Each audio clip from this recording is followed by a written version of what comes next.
Hi.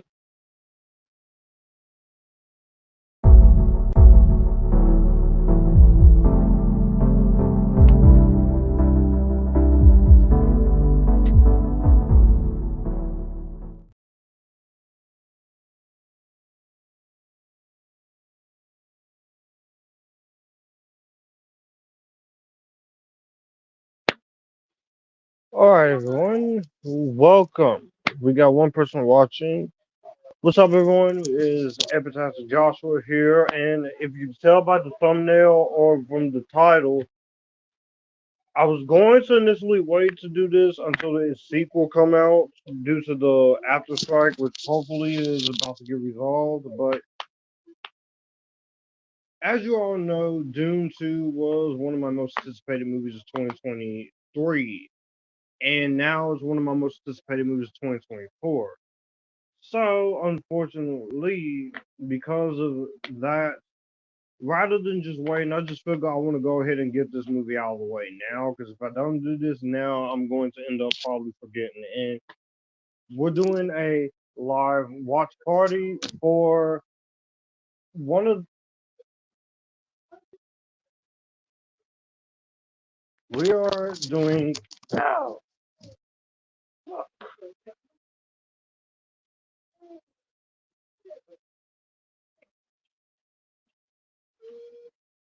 We are doing a live. No.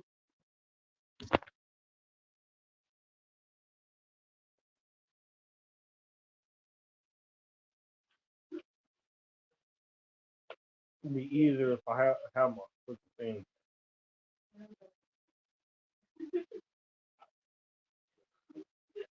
All right. So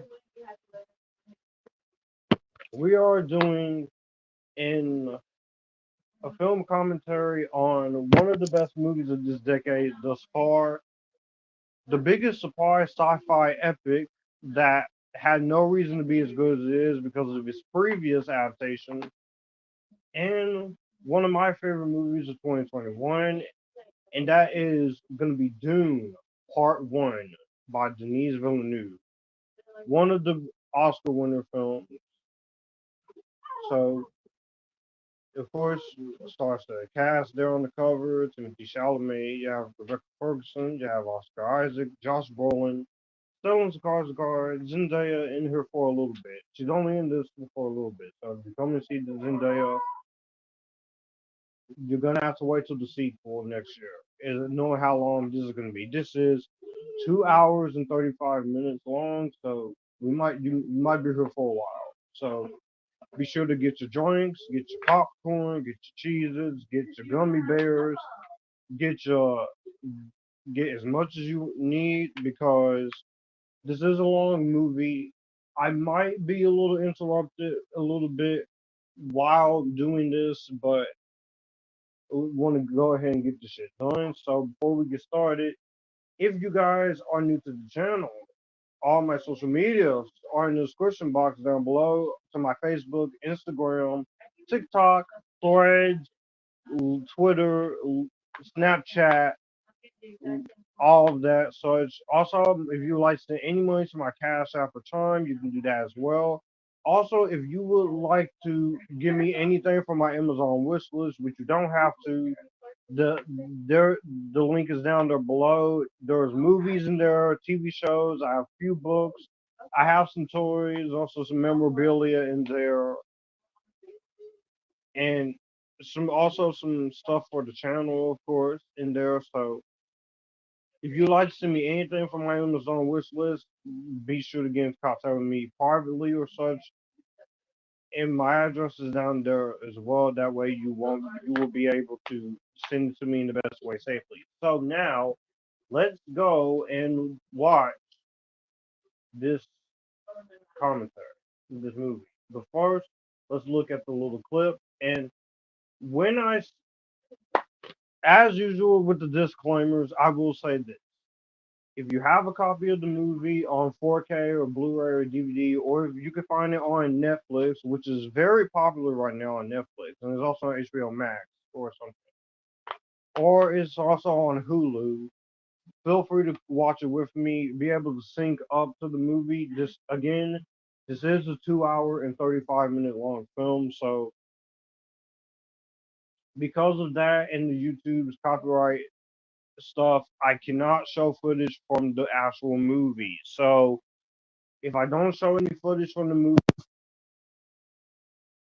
of the channel, that's just the rules of YouTube, and that's just how it is. So with that being said, I will play the clip and then we will get started. So I hope you guys enjoy it. It's gonna be fun. So let's look. Let's look at this little clip. A great man doesn't seek to lead. He's called to it. What if I'm not, Dad? You'll still be the only thing I ever needed you to be. My son. The outsiders ravage our lands. Their cruelty to my people is all I've known. Together, we stand a chance. Let's fight like demons. Dune. Rated PG-13.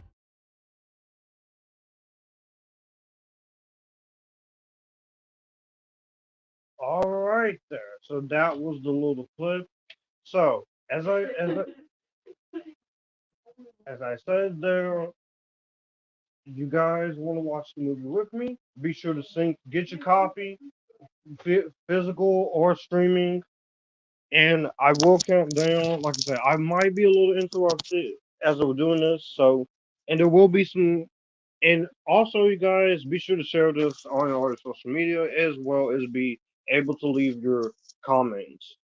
And I will read them. You can ask me questions about the movie. You can ask me questions personally. Just do not talk politics or in my comments. I do not have time for that. Also, I need to say this now. If you're gonna comment calling me names over this movie or this coming up Friday when I review the Marvels, I just have one little word to say: shut up. There we go. So we got one person watching, and with that being said, let's not waste any more time. We're gonna get started, and I'm going to count down in 5, 4, 3, 2, 1, and we're gonna press play now. This is the Blu-ray copy, so I do have the 4K, but I also have the Blu-ray. So let's do it.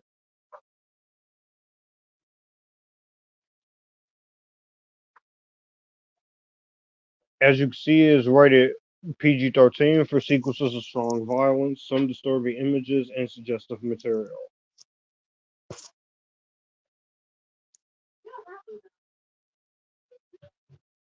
So, dreams are messages from the deep. Now, I first saw this movie when it came out on HBO Max. No. I saw it a little earlier than usual, so I could, because, and like I said, I was not expecting a whole lot of this. Of course, I was excited because it was Denis Villeneuve. You have your Warner Brothers and Legendary Pictures logo, but because Dune has not been a pretty profitable sci-fi franchise for the theatrical streaming, I went into this pretty pessimistic. Warner Bros. Pictures and Legendary Pictures presents a Legendary Pictures production. The rest of the credits are after the movie. And here you have Zendaya's voice as Shani, which she had 2 big hits in 2021. She had Dune Part 1, and then she had Spider-Man No Way Home, which for some weird reason everybody just wants to hate, but not me. You see these nightmares that our main character is having. Just the visual shots alone, I can see why this movie got an Academy Award win for Best Cinematography in 2022. I know the 2022 Oscars have some drama, especially with what happened with Will Smith, but we're not going to talk about that or such. Zendaya here, like I said, if you're coming to see this movie for Zendaya, she's only in the movie for a couple of minutes, so temper your expectations a little bit. Now the sequel, she's gonna be in it a lot, and we don't know how long that's gonna be. It's supposed to be kind of 3 hours, but you know what? I don't care because I'm already invested into this world. And I know some people don't like this movie or don't love the movie on the same level, or some people say it's mid, but there's no payoff. You have to understand when it comes to this, because Villeneuve, this is a passion project for him. I've watched the special features and behind the scenes, and he did talk about this is a passion project for him. This was something he wanted to do ever since he was 16 years old. And the only way he would do this is that if it was split into two parts, which Warner Brothers and Legendary Pictures, they gave him the creative freedom to do it as a two-parter and the creative freedom to do whatever he wants. So we are 2 minutes in, and this movie's getting off to a great start. You already seen the first shot of Dave Bautista as the big villain, and the title card, Dune, Part One. And I was worried for this because I did not think this was going to get a sequel or anything because this was going in theaters and HBO Max at the same time, but it actually did. And here you have a one of the rising actors in Timothée Chalamet. This guy is a great actor. I know some people don't like Timothée Chalamet as an actor, but I think he is a great choice here for Paul Atreides. You don't get a lot of his character development in this movie, but we're seeing a lot more. The home world of the House Atreides, Kaladin. And now, here you have, and we have our introduction to Lady Jessica, of course, Princess Jessica Atreides, as I should say, played by Rebecca Ferguson, Mission Impossible and such. I kept my promise by not seeing MI7, but like I said, I don't feel like having to talk Mission 7. It's not because the movie is gonna suck. It's just because all of the anger and frustrations that people have taken out on Chris McCoy, I don't want to go into it. Okay? I don't want to go into it. The glass can't hear you command. She she you thought she was beautiful in Mission Impossible Rogue Nation. This entire movie, they give her a lot of beautiful costumes to wear, which is the costume designers are Jacqueline West and Robert Morgan, and so they do a good job on the costume.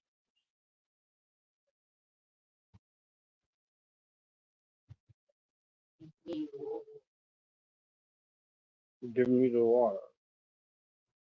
He's using the voice. It's kind of similar to Star Wars, except this is a mature version of Star Wars. And Greg Fraser, I think he did cinematography on Mandalorian. I don't know. I know he did cinematography on the Batman, but so we have some great moments there. No black lighter. So you can leave me alone. And see the visions that he is having. And I didn't hit you, I'm sorry. But as I said, Timothée Chalamet, he's a great actor. I think he's going to be a very good Willy Wonka. Yes, he's not Gene Wilder or Johnny Depp, but if you go into the Willy Wonka movie next month with that preconceived notion, you're going to be disappointed. You have to take his version as for what it is. The sandworm and the Fremen. So, see, this is built. This is like Across the Spider Verse and Dead Reckoning Part One. This is building up to something. So it's not like Percy Jackson and they only made two movies and then they didn't get to finish it off. I know the cast was getting older. I know those movies weren't well liked, but no, you do not cut off the legs of a two-parter or a trilogy. And that's why I kind of have bones to pick with people who did this with Terminator Dark Fate and such because you cut off the legs of the trilogy before it could even get started. Don't do that, all because you don't like the movie. And the score in this movie is great. The Academy Award wins for this movie are well deserved. This got nominated for Best Picture and Best Director. Do I think Villeneuve will get Best Director for Dune Part 2? We will see if it's eligible next year for Academy contention when it comes out in March. And it's a good thing they put it out in the spring. That way it could work. Oscar Isaac, Duke Leto, Atreides, and Josh Brolin. Woo! Whoosh. Yeah, forget y'all gonna have to excuse me here because she the girl okay the girl because she the girl is beautiful in this movie. Lady Jessica is gorgeous. Okay, shut up. So I can say that I can admire beautiful costumes and stuff because it's my channel, my rules. Shut the hell up. You and your damn girl hatred. Y'all do this shit with the Marvels this Friday. I already had something in mind to say about incels and stuff before I even go into my pros and cons of the Marvels once I see it, if I end up enjoying it or not enjoying it. But I just gotta let it out because incels on the internet who just can't enjoy something with women or don't like seeing women be in it, you're a fucking embarrassment to the human race. Again, I say it again. Incels, you are a fucking embarrassment to the human race. And you should not be on this earth. If you gonna be that person who hates girls or hates a movie because it's women. Stop incels, stop acting cancel culture, stop acting like girls are out to get your ass. Stop acting like an interracial couple like Miles Morales and Gwen Stacy is out to get your ass. Fuck off, incel. Seriously, fuck off. Excuse me if I curse a little bit. Again, my channel. Hey, we got Luke in here. What's up, Luke? Hey, my what what one of the best channels on YouTube, and also a great friend, Luke Ponto. Go check out his channel. How you doing, Luke? Just glad you could catch me here. I wanted to go ahead and get this do this movie because if I don't do it now, I will have to wait until March. And I want to celebrate the anniversary this year rather than waiting another year. And which I was going to do this in October, but because when before Dune 2 was supposed to come out this weekend, but it's now March.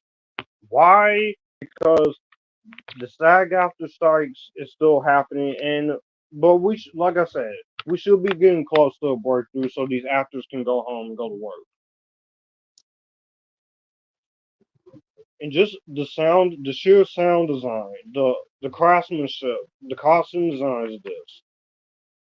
Yes, you could tell it's CGI, but it blends CGI and the practical effects very well. It's really good practical work. But it's great to see you, Lou. And Landville. And here we got Jason Momoa, my man. That's his catchphrase is Aquaman, okay? Just do it. Which I will see the new Aquaman movie. I made a reputation for myself on this channel to give everything a chance.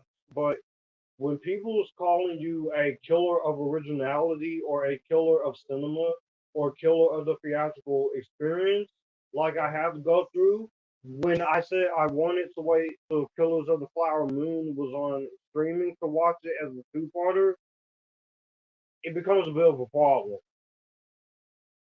But I gave in to see Killers of the Flower Moon. I will have my review of that movie. But I am if I'm going to talk about the movie, we need to have this discussion about intermissions. You understand me? No wonder why there's a few theater chains in other states that are doing intermissions for that movie because it's long and it's a very heavy movie. But Jason Momoa, he's a great actor. I like him. I first saw him in a cameo in Johnson Family Vacation way back when it first came out. But I like him as Aquaman. He was a decent Conan the Barbarian. Not the best, but he was decent. Fast X, he was. I don't care how many people found him annoying. I thought he was great in Fast Furious 10 Part One. He was having fun with the movie. I just felt like the movie felt very incomplete when it was over. And rather than just doing a two-part conclusion, we're going to stretch this out into a trilogy. I still have not talked about Fast X yet. I'll probably save it for next year, but because you guys have to understand, as I've been saying a few times on this channel, there are times where I'm not always going to be able to review everything right away. So sometimes I'll have to streamline it into before I streamline it into a woman cross into a catch-up roundup. Hey, John Avenger. I thought he says I'm watching this two next year before I talk part two. Thank you, buddy. Thank you. I don't care how long part two is gonna be. It's gonna be epic. The trailers has not let me down.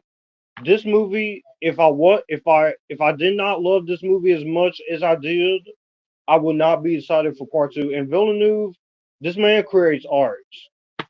And you fucking pretentious, this douchebag, cinephilic assholes on the internet, stop saying that superhero movies are not cinema. Every genre is cinema. Whether it's superheroes, video game movies, horror, action, adventure, romance, you name it. It just pisses me off that because people say one genre is cinema that the other and one is not, we have to have that mentality.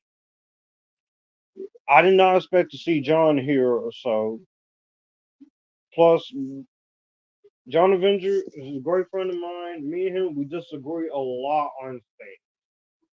And despite the fact that we do disagree heavily, and it does get some heavy tension fights a few times, he's still cool. This is a great scene here. I just how can some of y'all not like this? Look at the sheer beauty of it.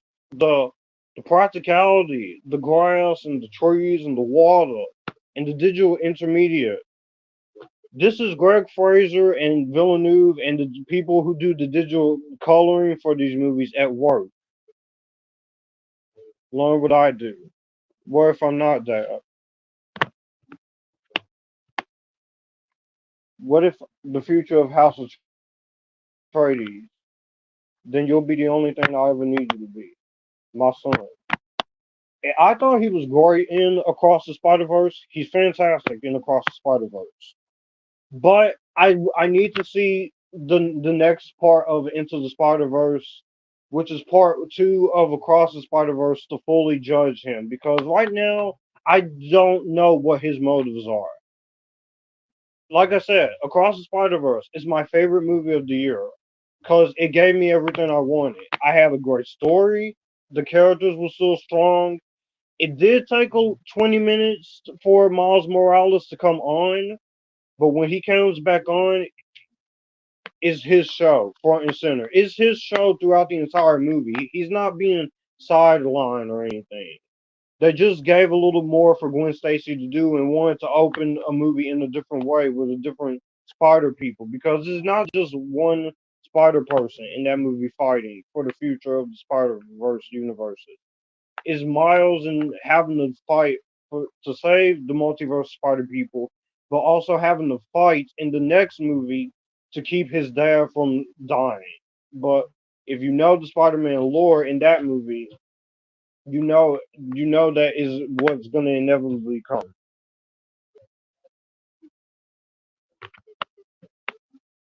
And you have Gurney Halleck, Josh Brolin. He's a great actor. I love his work. Great Thanos and such. He and Timothée Chalamet, they have a great chemistry here. and here they're doing a sword fight, and you could tell that he's not. Oh, you see that he could have stabbed him in the leg with the that what he just fought with, he but he didn't. But it's good to see people like Luke and John Avenger coming. Even if nobody watches this, I just want to get this done because sometimes with live streams, it's good to let off some stress or some steam. Or you just want to watch a movie you love. But Dune Part 2, one of my most anticipated movies of 2024. It's not my number one, but it is. I was also going to do the Joker movie from 2019, but I'm going to save that till January or something, until next year, because I think it's only fitting. And plus, while I am still very pessimistic a little bit on Joker 2, and while I am a little worried when it comes to Joaquin Phoenix Joker and Lady Gaga's Harley Quinn, which I think Lady Gaga is going to be great in it, as I said, any form of abuse towards her in that movie, which I know is in the cartoons, I know is a part of Harley Quinn, that's something I'm not going to take too lightly. But since it's a musical, maybe they won't do it. Maybe it'll just be like for musical humor or something. I'm trying to be a little more open minded. But I will do Joker 2019 next year.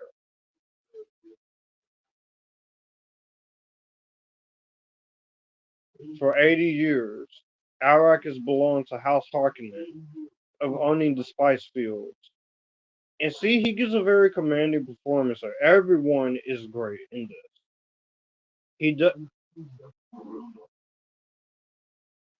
He has to be ready. And Timothy, he doesn't have a whole lot of dialogue, and he log in this first half. But you know what? They're building up to something with him. And if Dune 2 does well, Guy Point. Oh, this is Star Wars, Lord of the Rings, sci-fi type shit right here with the production design. You see that? Those of y'all watching this movie, are y'all seeing this production design? Is y'all seeing this? Dave Bautista and David Dastmalchian. The Midnight Scene. The Midnight Cinema. Hey, fellow Josh. Great choice to watch tonight.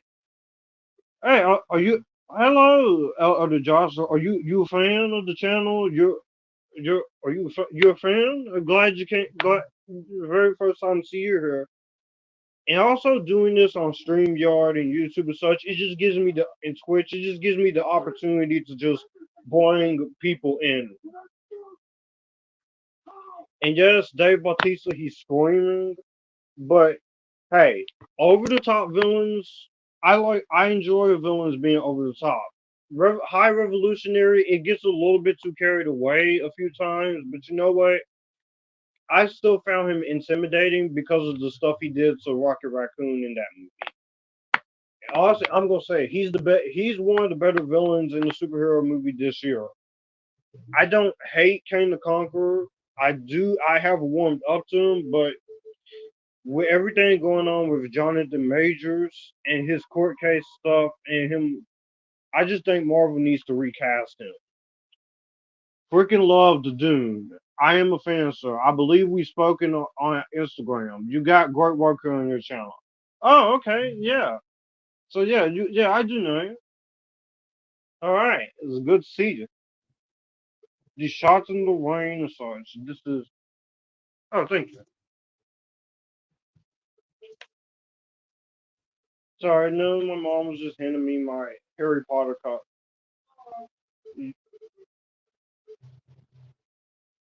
I am a fan. Yeah, we have spoken before on IG, Midnight Cinema. You're awesome. Go check him out as well. Now we have the Ben Gesserits. Hey, Network 98, I'm here. The Falcons made me upset. Well, with you guys, with your team, we're 4 or 5 because we can't tackle a quarterback on the run. And now we're back at Rebecca Ferguson as Lady Jessica, which it's time to get a little controversial here. Even for my friend John Avenger, he probably knows this shit too. This is the best performance that she has done.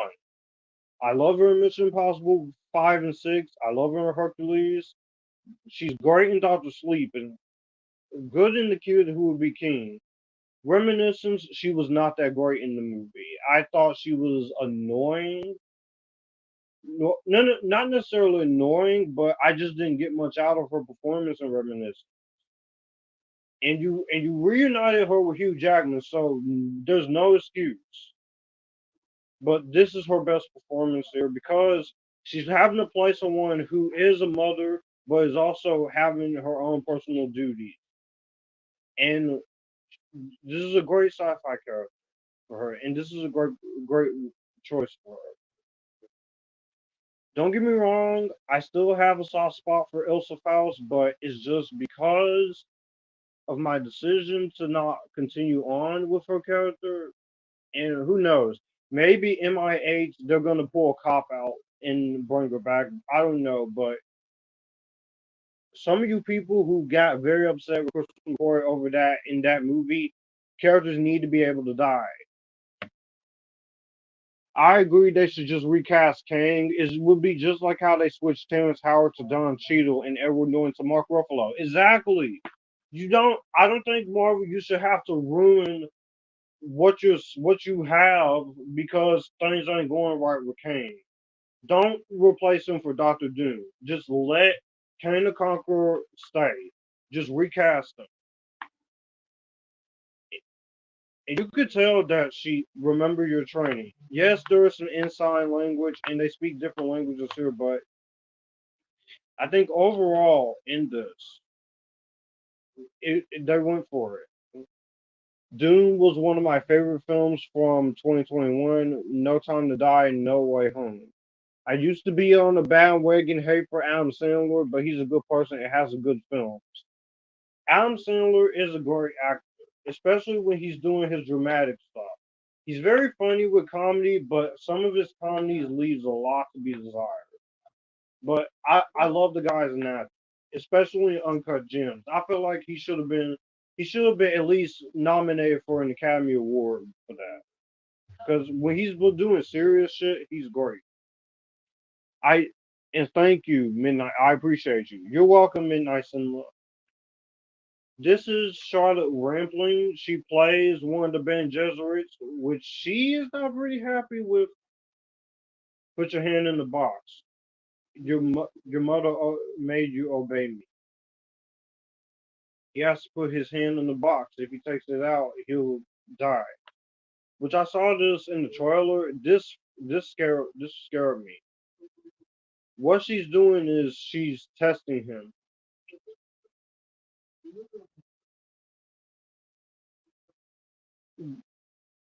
Uncut Gems and Hustlers really flex Adam's chops and definitely was snubbed of an Oscar. Absolutely.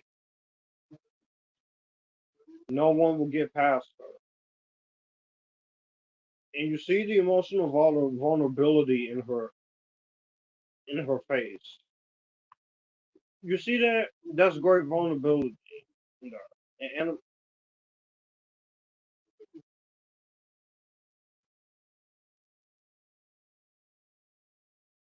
And she's not very happy that Lady Jessica's buried a son because it was because the Bene Gesserit is all women, which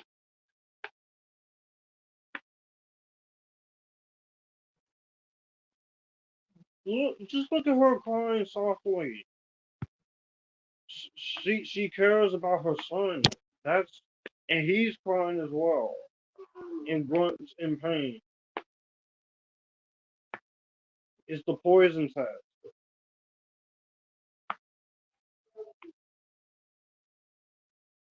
Must not fear. No, don't no.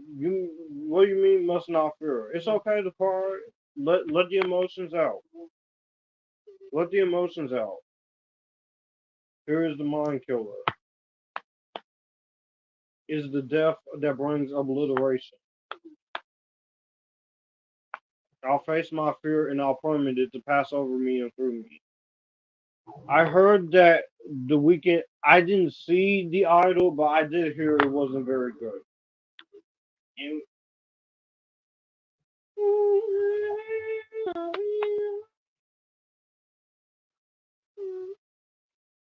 love the score in this. I know some people have a little problem with this little vocalization, but I think it fits in the movie's favor. And he's seeing flashbacks. He's seeing images of what's gonna happen if the Atreides family dies.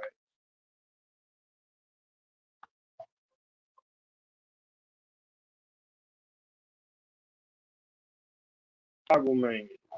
You see the fire, and a lot of these shots are very reminiscent to other movies like Apocalypse Now and such, where you're seeing fire and people dying. The whirring fading.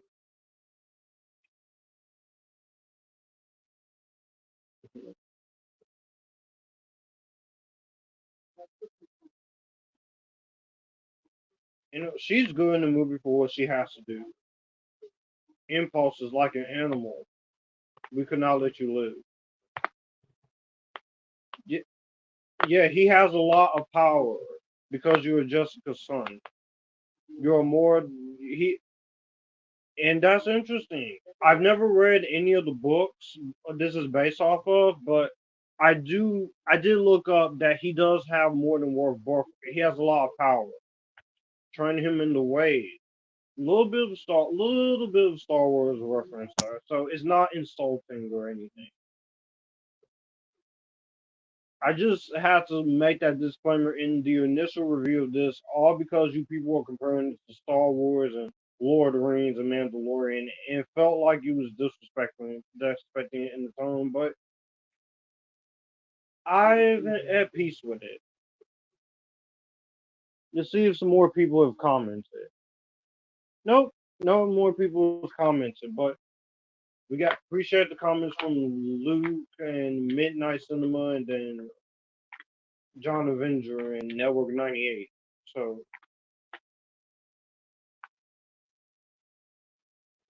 do you have to go that far? You chose to turn him in the way, in defiance of our rule. He wields our power. He has to be tested to the limits. So much. Hey, don't talk shit about her son.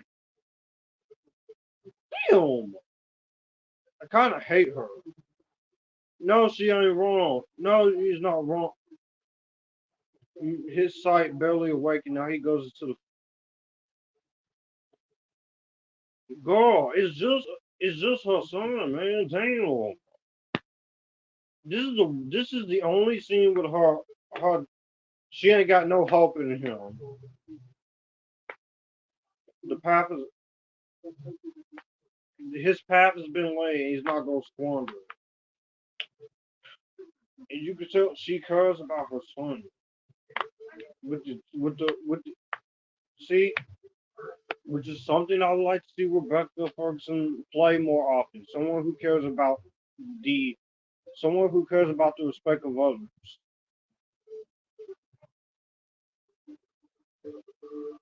Great shots here.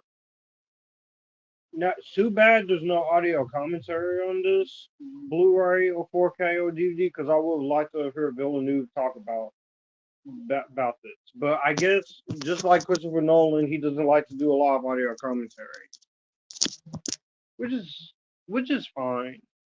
Not everyone likes to sit through their movies and do a commentary. That I could be the one. You heard. She has incredible hair, beautiful face. Yes, she's a Swedish actress. I don't care. I like I like women, especially when they're giving good performances in movies like this.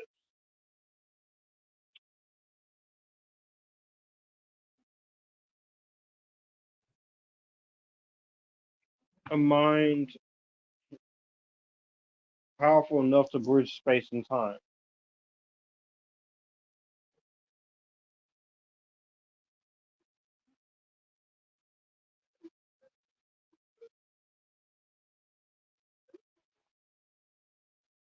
Just beautiful shots here.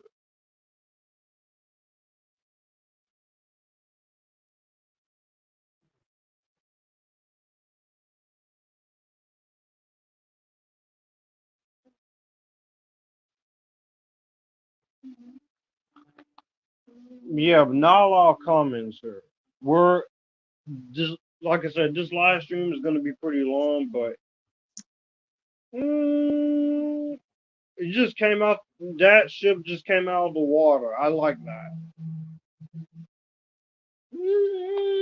And then seeing, I posted a lot about a lot of Dune stuff, but just just the craftsmanship into this is great. We are 32 minutes in, so it's not really that boring of a movie. It's not wall to wall action, but I think we're gonna save that for the second one, which I'm you're gonna have Austin Butler there, Florence Pugh, which I know a friend of mine is not the biggest fan of. I know.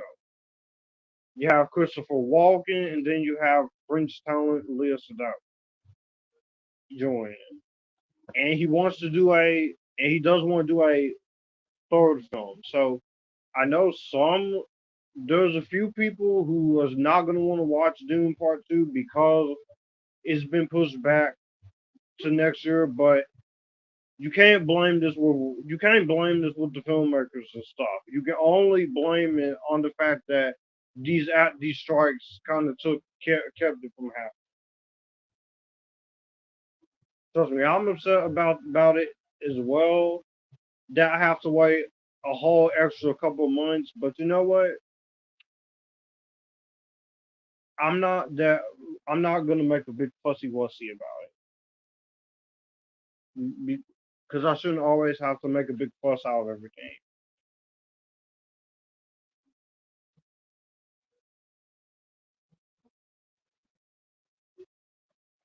A lot of the glaring shots of the sun and such.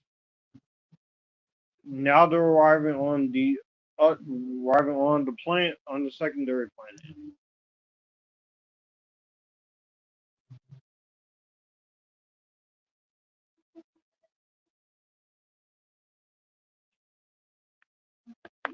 Beautiful yellow dress with the mask on.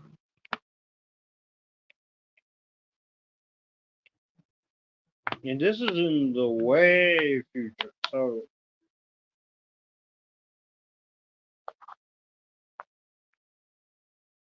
even her facial expressions, Ferguson and Chalamet, they don't have to they don't have to say a whole lot of dialogue. It's just facial expression, which is something I don't mind. I don't mind facial expressions because you don't always have to say a whole lot, especially no one will save you, but sometimes it's better for some people to talk because not everyone's going to understand physical emotion through your face,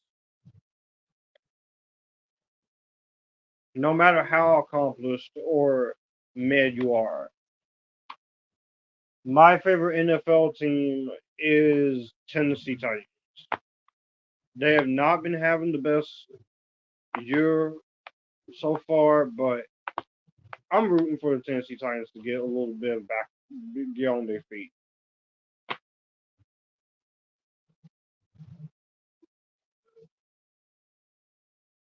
You have Stephen McKinley Henderson as Stir Farrar, which I did see him. He's coming back in I think he's coming back in the sequel. I think he should. I need to check the cast list again, but he was good in this, and I liked him in Beau's Afraid. The movie itself wasn't that great, but it wasn't abysmal. I just was left pretty conflicted watching it. Network 98 says nice. All right, crowd of clamor.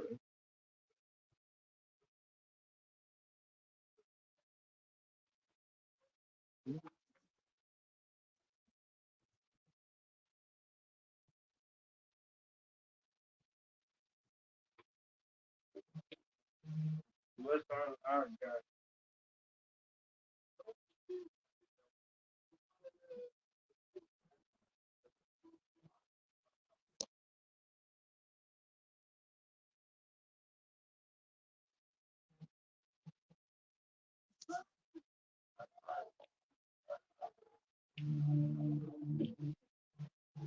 got House of Trades.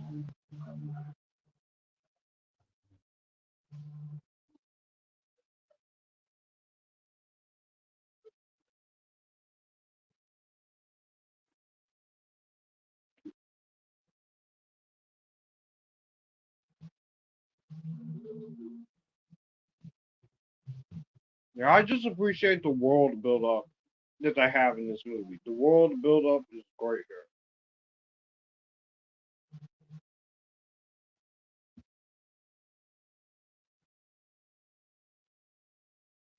So yeah, he is a messiah.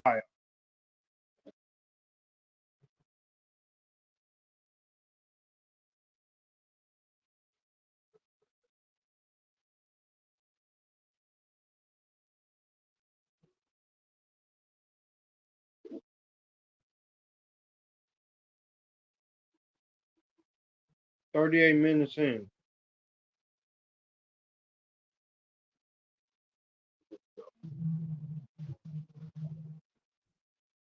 This is a great space, the great helicopters and spaceships they have on this planet. This is also the planet where we do have the sandworms, which you'll see the sandworms a little bit later. But you can tell this is a practical location. They did go out and film this in the deserts and such, and the deserts and the worlds that they created with CGI and the mix of practical location is beautiful. This is a world I could see myself if I had to choose cinematic worlds to live in. I could see myself, but it's just saying the sandworms are a little scary because I'm not just a guy who enjoys Hogwarts and Middle Earth and superhero worlds. I also like sci-fi worlds like this. You could do this. You pull something like this off with a city in the world of Red Riding Hood in the future. You could make it kind of creatively interesting.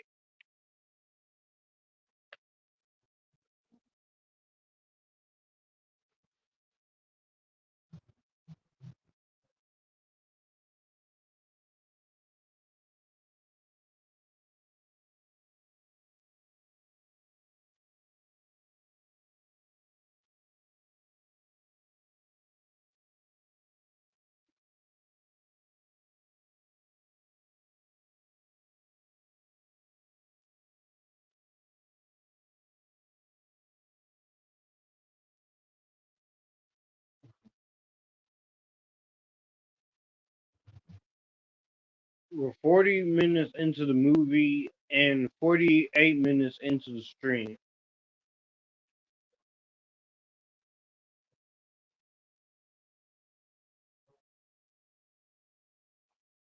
You need to seal the door.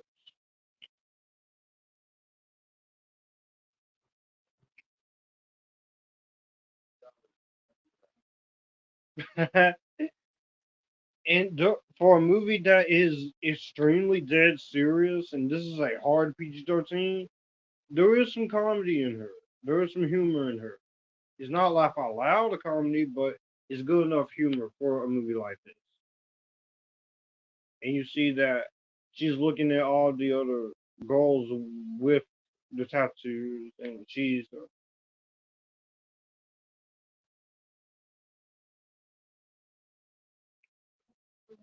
the rest of you may go. And she, even in this movie, she is in charge, but she's not, and she's not a villain.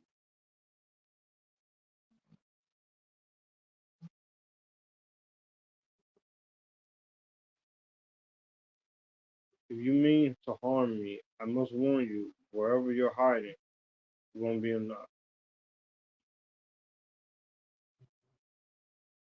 And this is a strong character that despite that she is Ben Gesserit and she is kind of a powerful girl herself. She is also a character you do root for.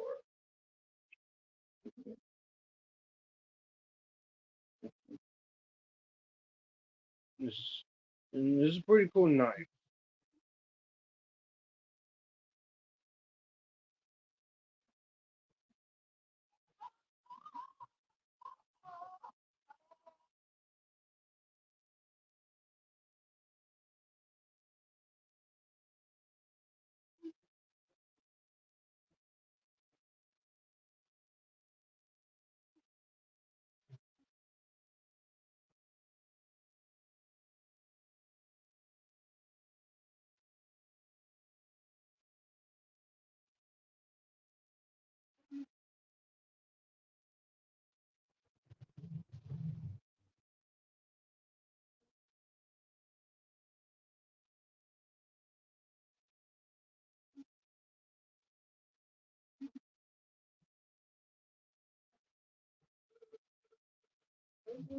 Bunch of girls with blue eyes on this planet.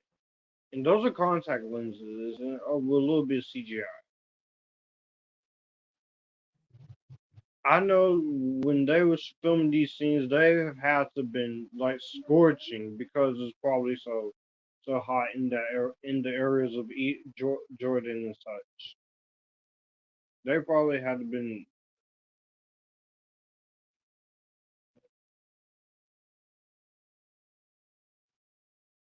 And this is Sharon Duncan-Brewster in with her performance. The Freeman, she plays a Freeman.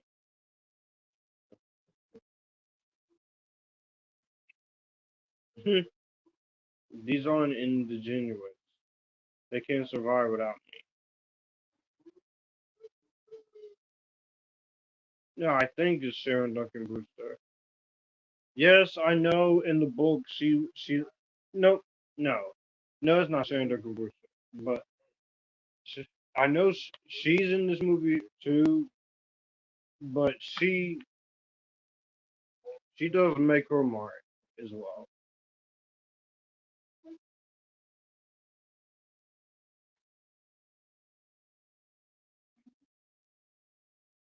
The architecture and the texture of this absolutely really good in this. It was great when I first saw this.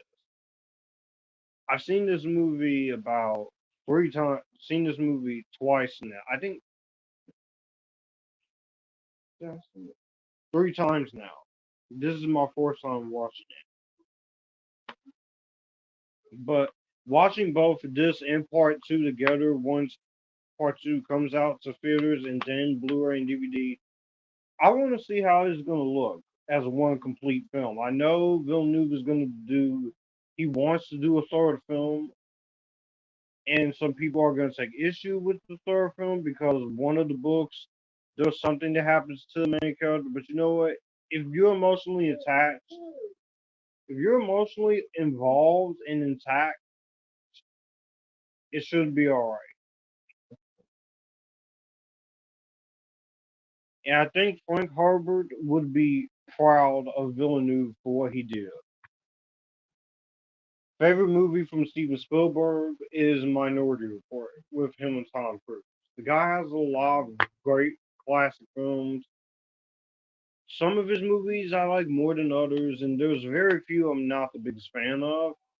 But Minority Report, that's my favorite of his. I also really love Close Encounters of the Third Kind and Jaws and E.T. the Extraterrestrial, but Minority Report is my favorite. I just like that.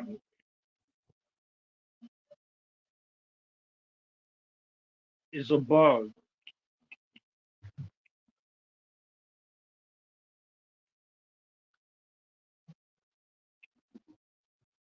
Oh, Hunter Seeker. The operator must be nearby.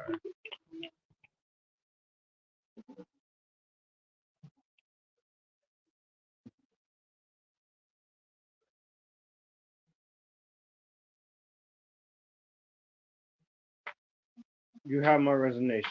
You would deprive us of your talents at this time. The- oh, he's put.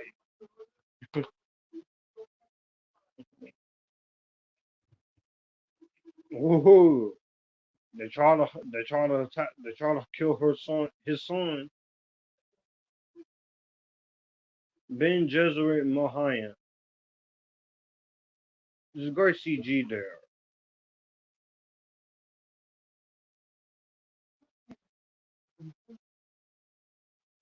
David Dastmalchian, which he had a great year in 2021 with this and Polka Dot Man and The Suicide Squad.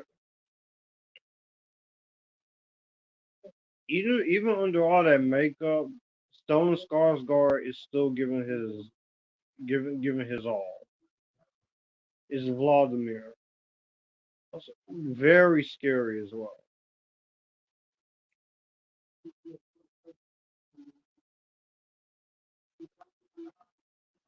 Extension her son.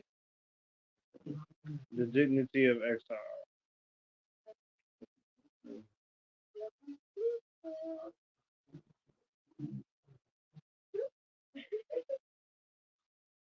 I give you my word. We will not but you did harm them. Asshole.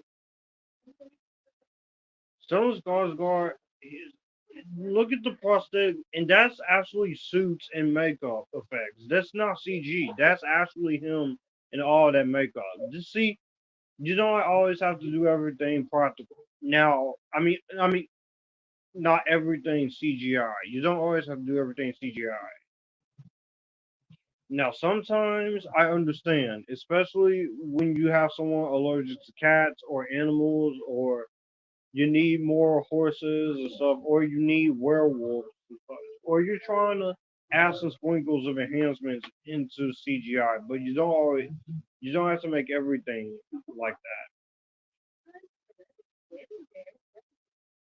First strategy meeting, Paul Trady.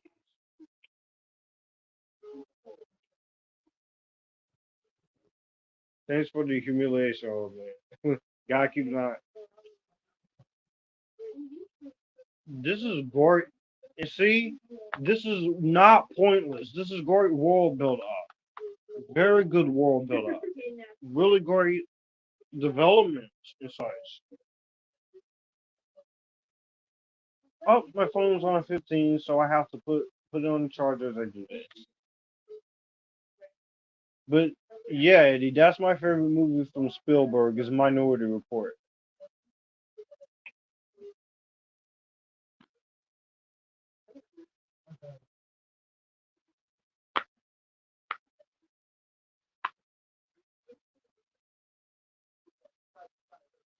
Spice, those are spice silos. They're supposed to fill every crate, every 25 standard days. Slows down. Isn't there a judge of the transition? And that's the character Sharon Duncan-Brewster plays. Dr. Lieutenant Leet Kind. Yes, they did make a change to that from the book to the movie by making her a woman, but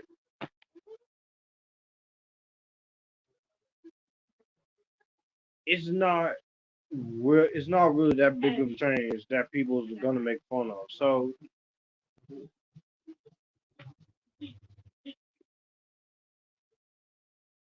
yes, the way I do these, I start with the logos, I end with the credits. When you have OCD, yes, my OCD kicks in. I do have to start it in a certain way with the opening logos and credits.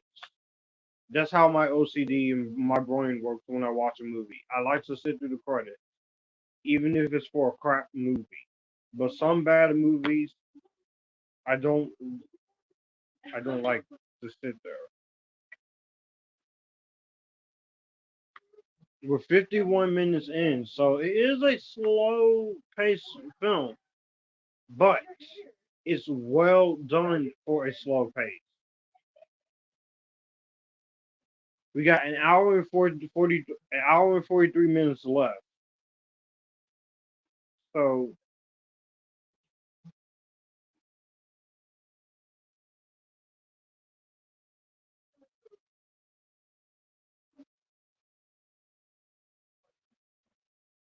like that little hiss sound too. That makes sense. Thank you, man. And Jason Momoa is back again.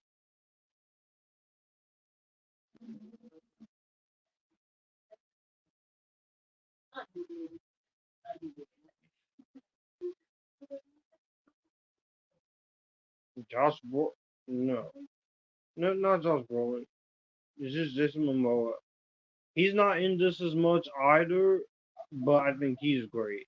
This is Javier Bardem, which he does play a big important part into the next movie. He plays Stilgar.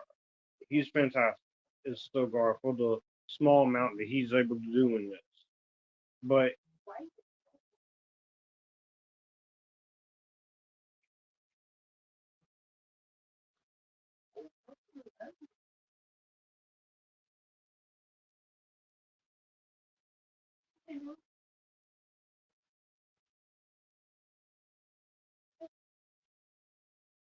and the thing with Villeneuve when it comes to this 2049 with his credits at the end, they are very quick and they go a little smaller. So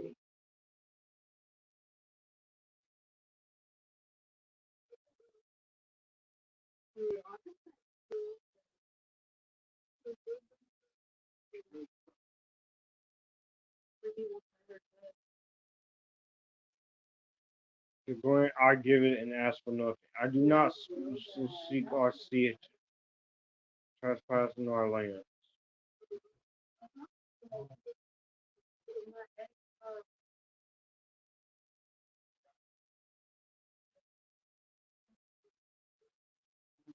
The Duke as my lord or sire.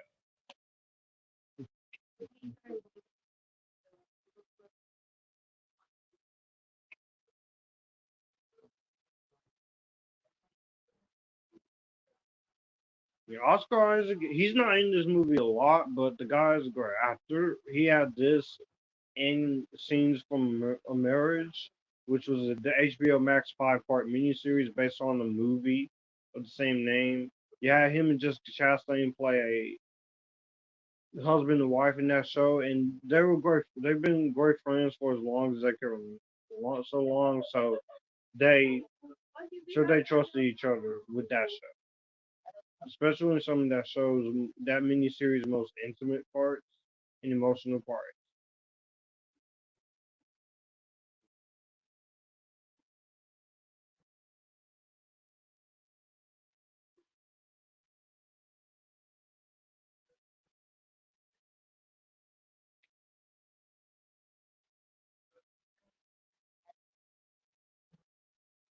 It's a power couple.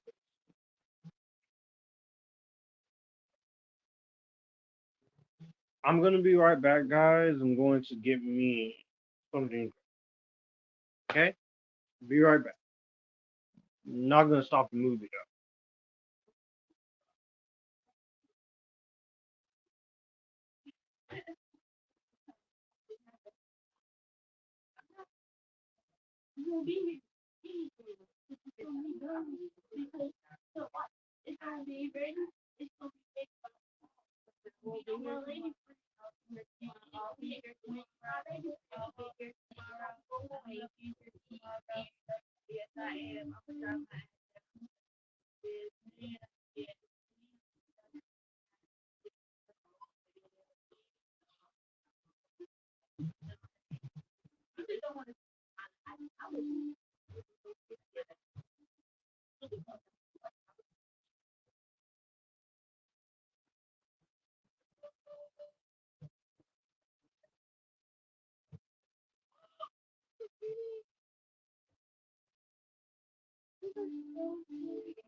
As I said, guys, if I do get up or if I do feel interrupted, what I'll do is I'll stop the movie and then we'll come back and I'll come back and finish it. I'm not gonna stop this stream. It's just if I take a little intermission, I will, I will, I will cut the intermission out of this once the commentary this goes on live, and I'll cut that out.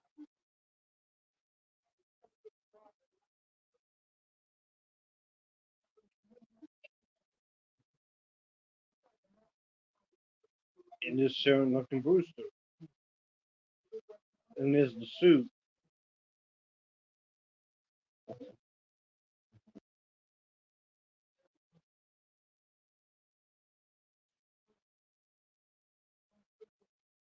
No, this is first time.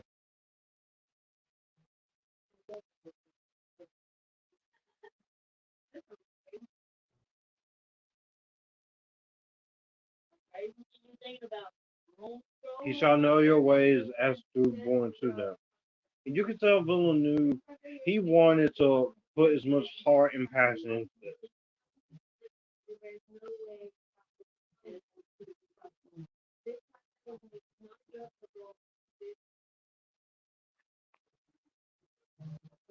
Ooh, that's a beautiful shot. Look at this. Look at the cinematography work here.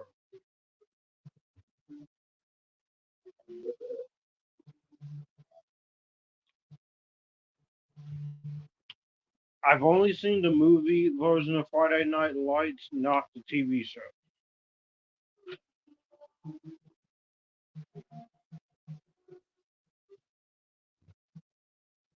So no, I've not seen Friday Night Lights show. I've seen the movie though. The movie was great.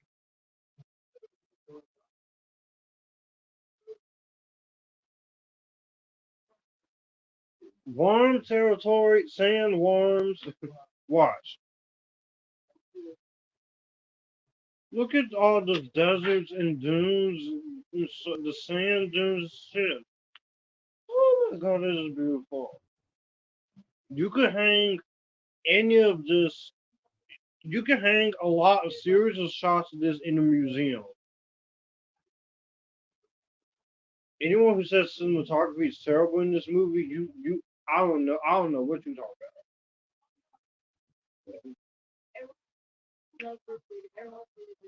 Wow, that is great.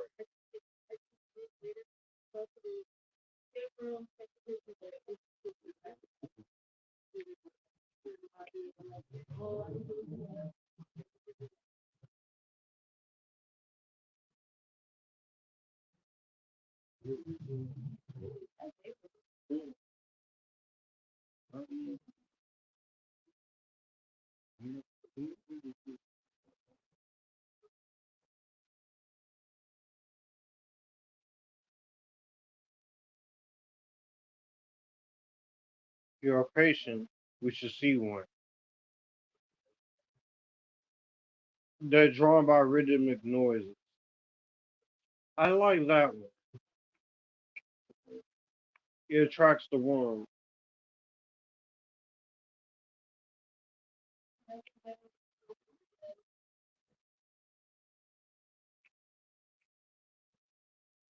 I like those binoculars too.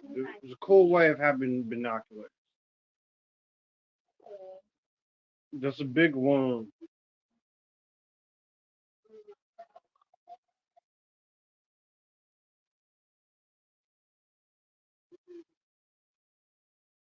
Over. They seem pretty calm about it. We're an hour in.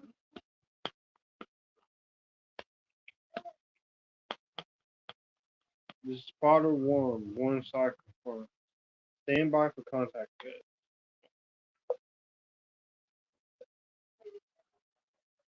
The worm is intercepting the course, so contact environment.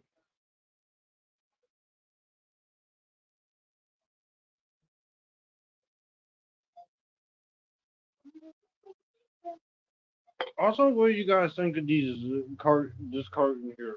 It just got it. So What do you guys think this curtain here? Is it great? Do you like this curtain here? Does it fit better for? Because I honestly think this curtain is way better than just.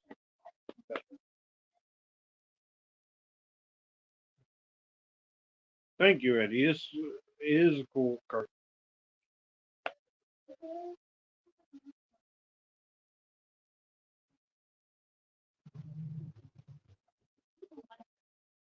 The shore of contact. One of the anchors is dead. Carry carry on unable to lift without that anchor.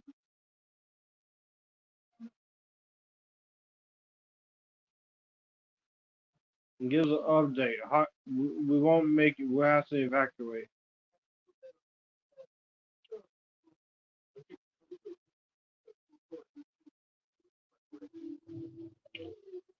And they're going down there to save them. So it's kind of like an action scene, but we're saving them. We're going to save them. They're saving the crew of Delta Ajax.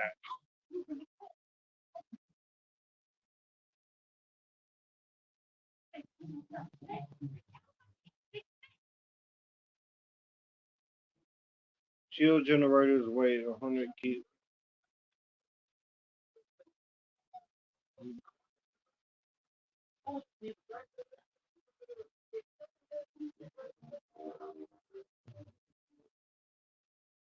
Mm, I'm just literally sitting here invested. It's like when you watch this movie, you're being transported to a whole new world.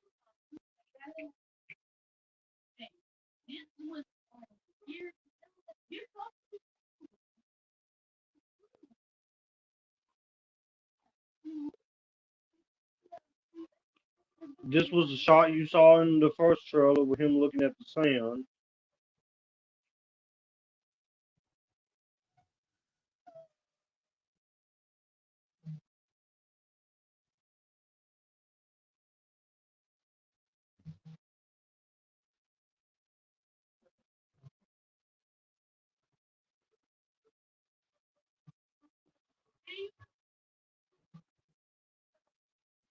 Do I like the Careless Whisper song? Yes, I do. It's a good song.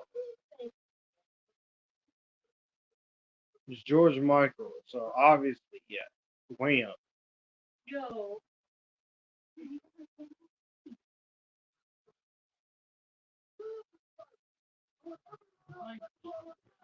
Ooh, get off the wall. It's gonna come out. The music's getting intense. Y'all run, get on the, get in. They running.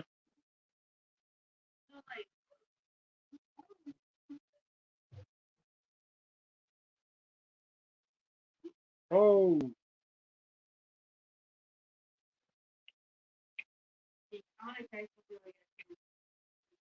just these close-up shots here, and he's hearing voices and such.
I'm trying to get him out of there before it's too late.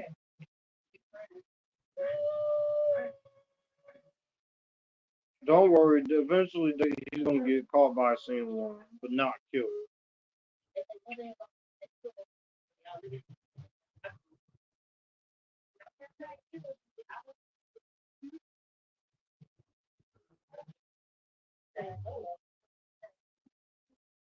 It's leaving them.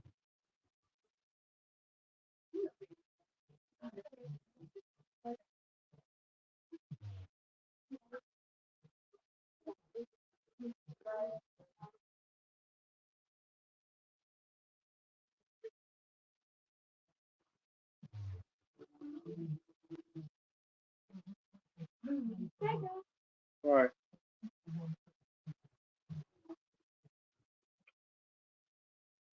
This is some pretty intense shit.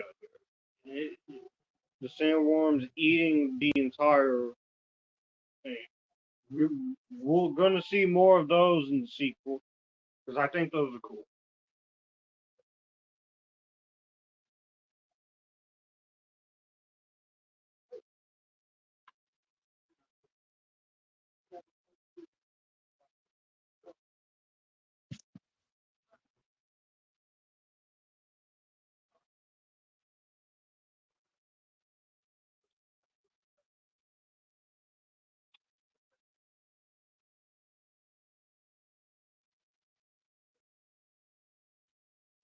Told you if I don't get Spice production back on track, I'm not here to take up for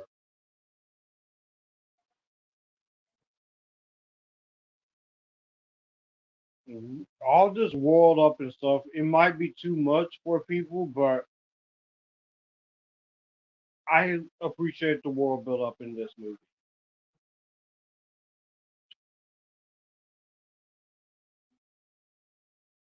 And this is Chang Chen as the doctor.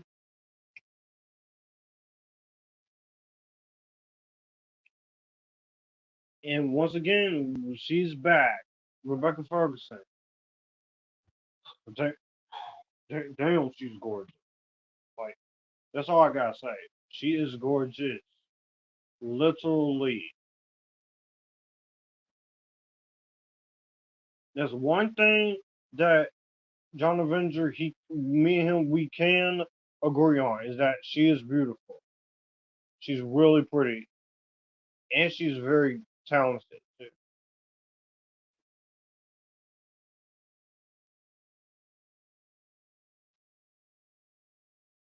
And he feels very, he feels like he's let down. He's failed. And we come back to the same scene again. Him shot in the dust, which just a shot of Shani, Zendaya. Again, she's in this movie here through bits and pieces. Lots of great use of gold and such in this movie. And Zendaya is a great actress. She went from Shake It Up to winning Emmys for Euphoria. The third season of that is 2025, but I can wait. The vision of them kissing, which that is going to happen in the sequel. They do fall in love.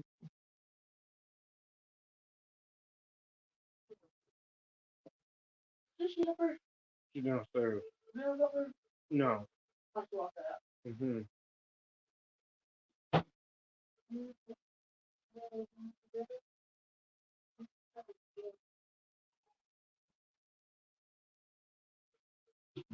These images you're seeing are pretty gruesome.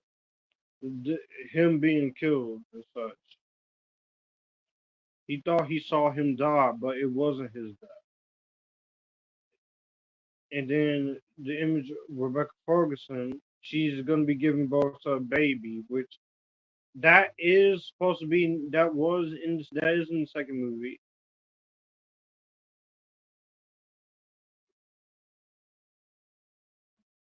He's seen Alia Atreides. That's who it's supposed to be. She's pregnant. Again, a win from procreation.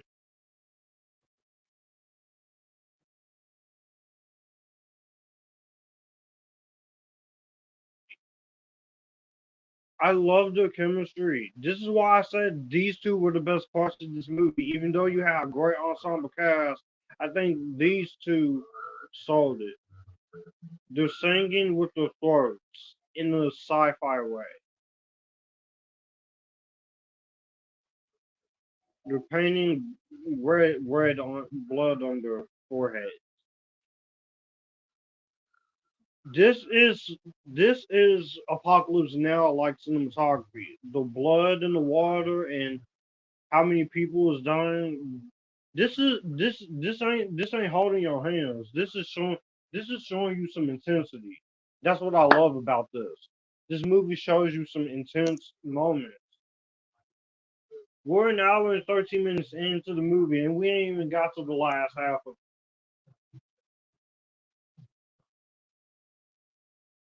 We ain't even into the third act yet, to the good stuff yet.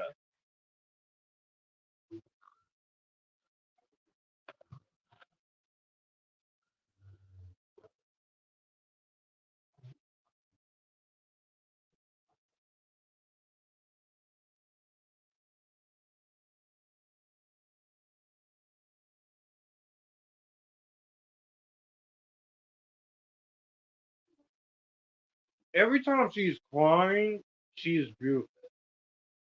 Hey, crying makes you human, okay?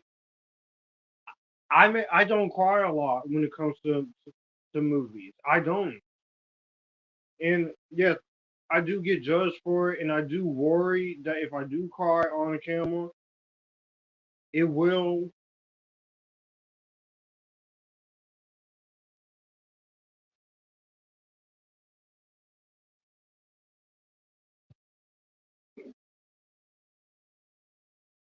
just because you gave me a son. And from the minute he was born, I never questioned you. I trusted you completely. Even when you walked in shadows. Now I'm asking you this one thing. If anything happens to Paul, will you protect him? And here's a response with her life. I'm not asking his mother. I'm asking the Ben Joseph. Yeah, she's gonna protect. She just said with her life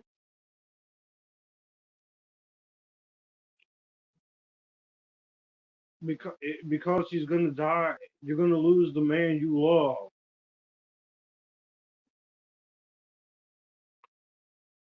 and he's worried about his son. I think they have great chemistry here,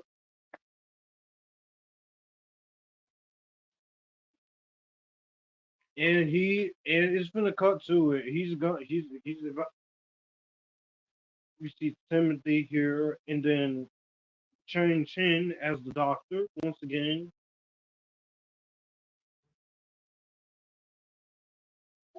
He's trying to set him up to get killed. You see, I know some people are not the biggest fan of the world build up and such, but I think the world build up is pretty much entertaining. It's pretty much competently done too. Yeah, I root for and based despite the fact this is based on the book, this is this is well done for a new original sci-fi film in the 2020s that's based on the book.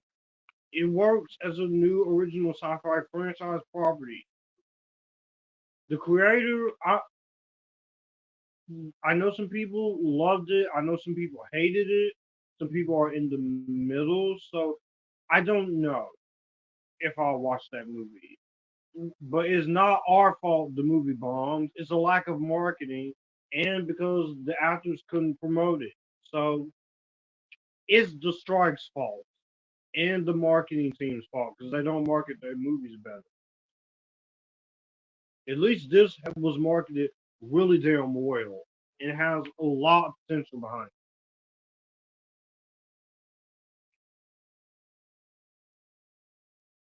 An hour and 25 minutes, an hour and 17 minutes. Here comes trouble.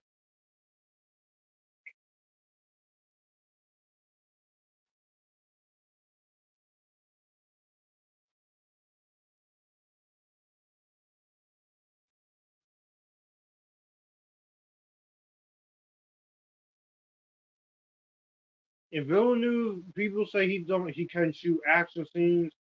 Every director has their own style of shooting action. I think the action that we do get in this is well shot.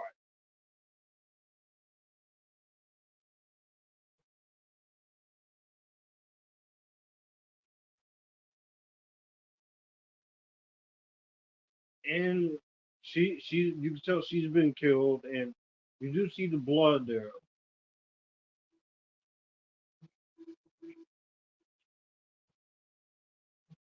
He's been hit with the dart, and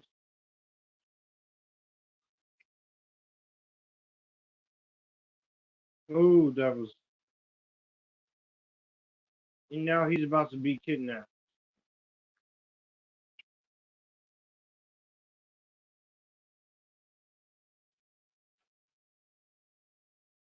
He did.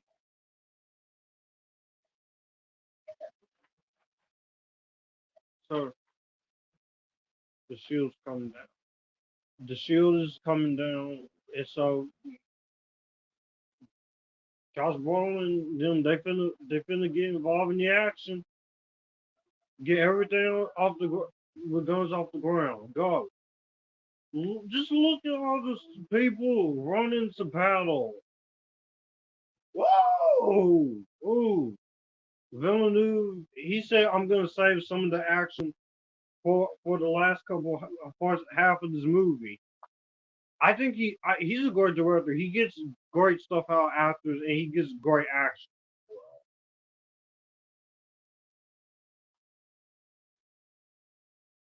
I'm sure those who don't love the first Dune will warm up to it once we get the second part.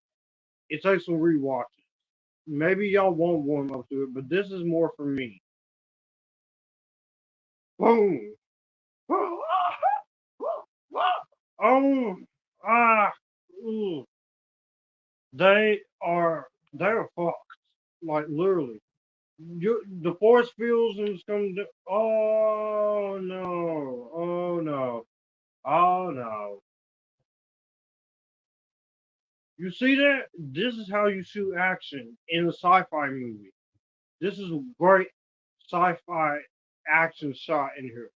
It's not shaky cam. It's not quick. Not 100 different cuts like. Whoops.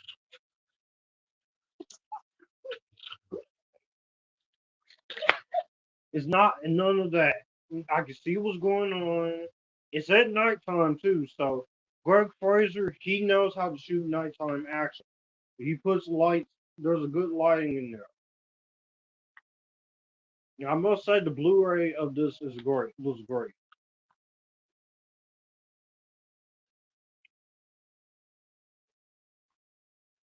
Mm-mm.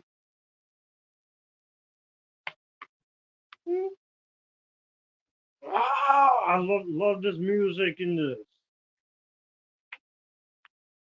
Uh-oh. Just look at this. Just look at the CGI and the practicality of this. It's a great mix of this. Great mix. Great mix.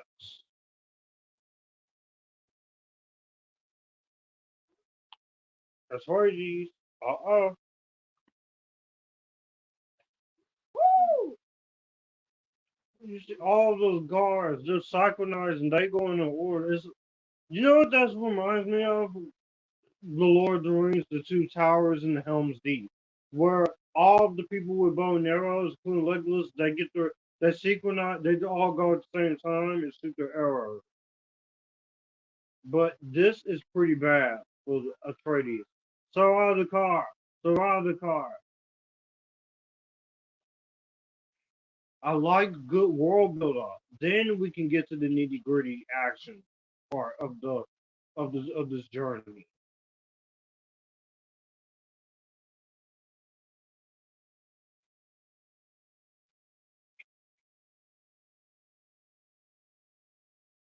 You betrayed him.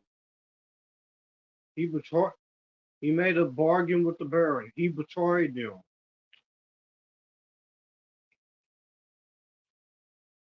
You had no choice. You they have your wife Wanna, not Wanda. Wanna. You betrayed him to buy your freedom. You fuck.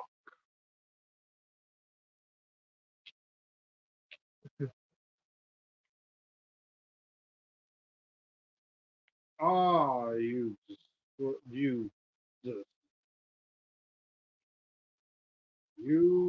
look okay. All right. You will fill the air with poison.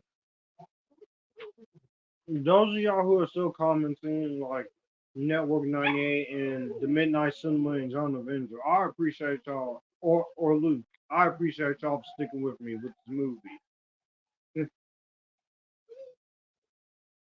I know this movie is long, but you know what? I just felt like getting this done. Now the Batman, I'll probably have to split that one, the Robert Pattinson one, into two parts.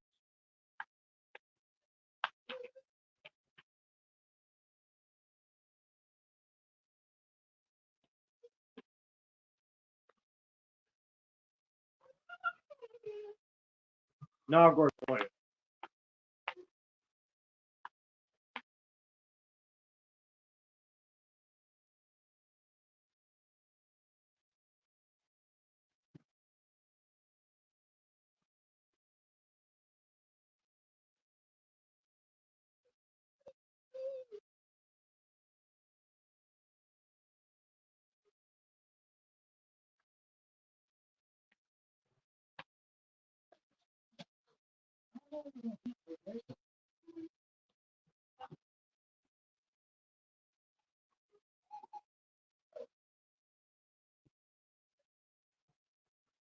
Jason Momoa is fighting, being a badass as usual, trying to protect Paul,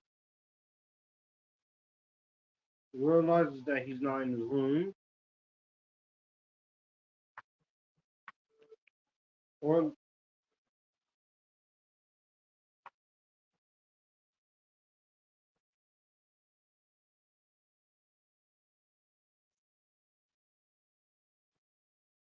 they kidnap both of them. Let the worms have it.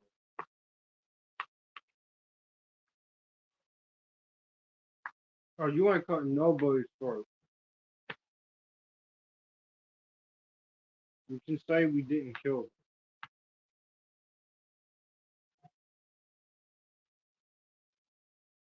In sign language, the scarred one is dead.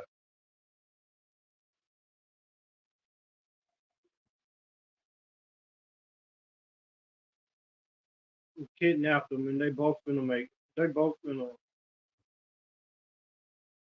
And for the rest of this movie, until the ending, with Zendaya in the apples, they're having to carry the rest of this movie.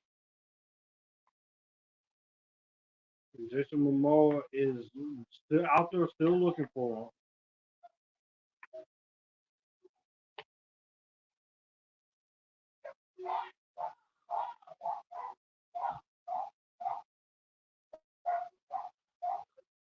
The hell, dog.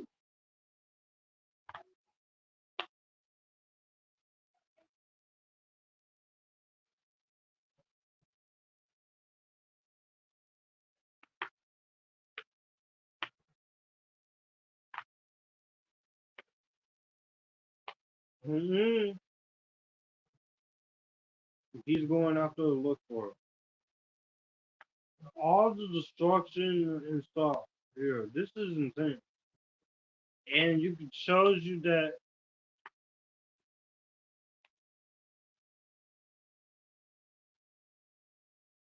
name one bad moment in this movie where it's not shot well, or the action is not shot well.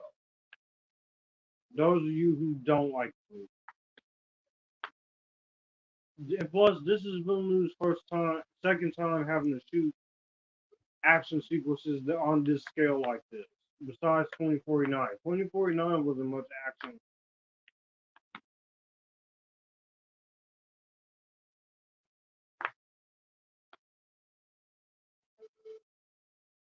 He's great in this movie, but man, he betrayed them.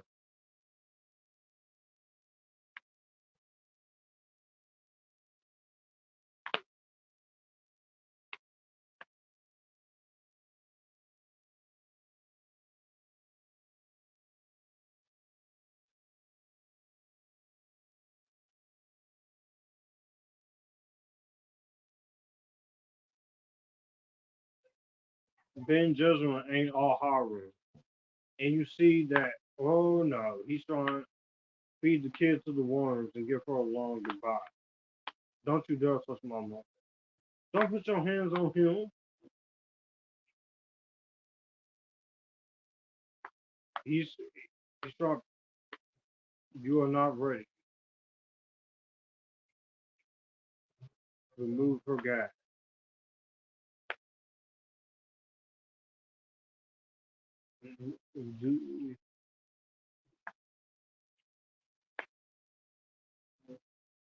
Find the right pitch.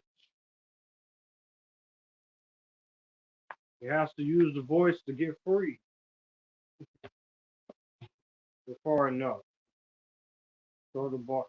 No, you're not. You're not about to kill him or have y'all way with his mama. Sicko.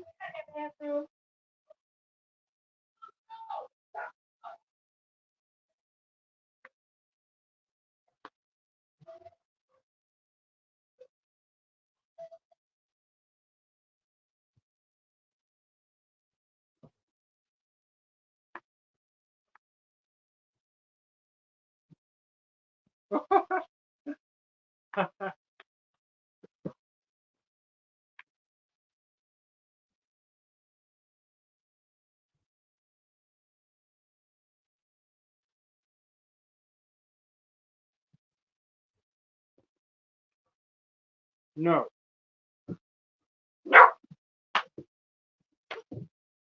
You better stop. Oh, it's just Bluey, guys. He wants to say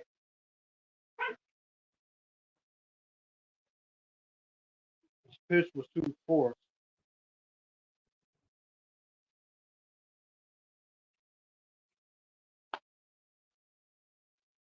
It's a friend kid.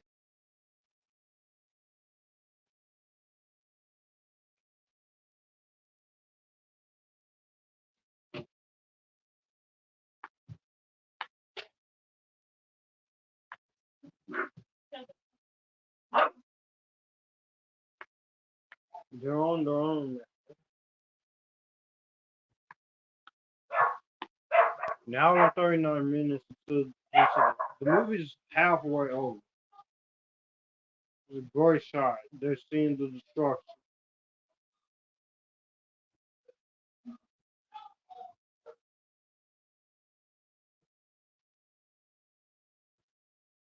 And she's crying because she's lost.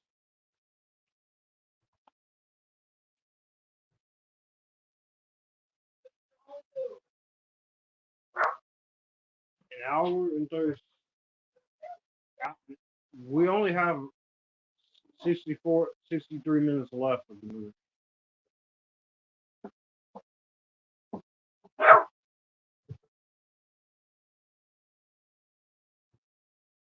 This is not looking good for him. He is about to get killed at the hands of the people, of these guys.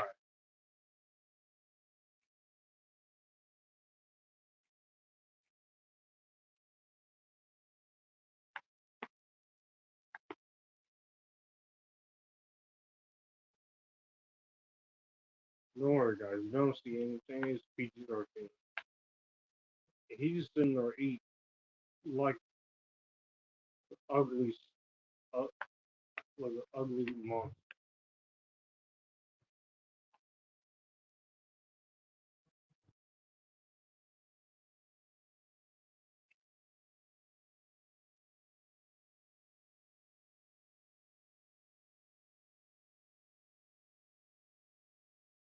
Dr. Ewan Penn was. If anyone makes an hour king alive, there isn't a tragedy speak in front. They're able to find. They'll be able to find.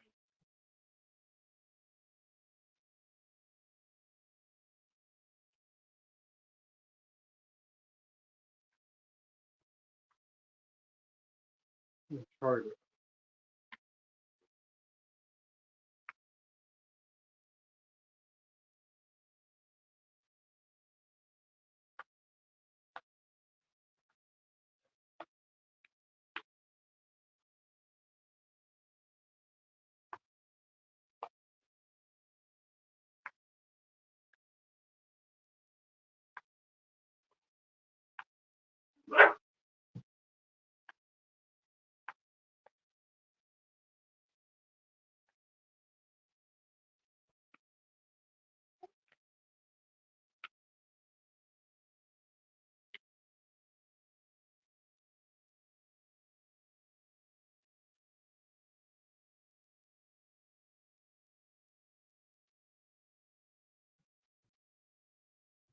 Mm-hmm.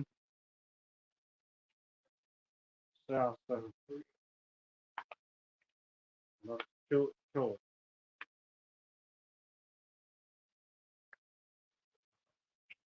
Oh, you're not gonna see that. This is PG-13. It's not rated R. If it's R-rated, you would see that. You know, there was some more scenes that they cut out of this, so there's no deleted scenes on the Blu-ray. If he ever releases an extended edition of this, I'll okay, blood for blood.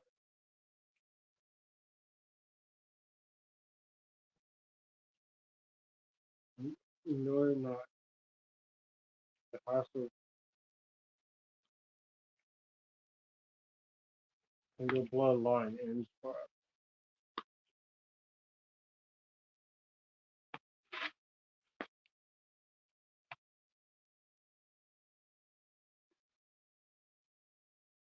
David Dastmalchian and the team, they're not looking.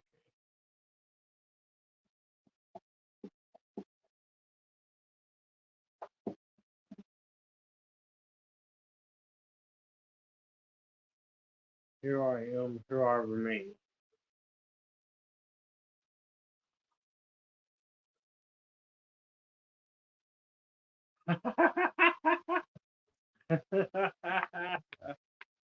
The last trick that he gave before he gets killed. And that's it for Oscar Isaac's part in this movie.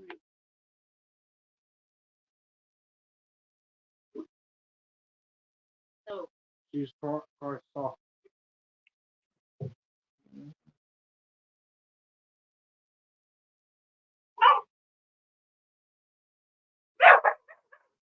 Hmm?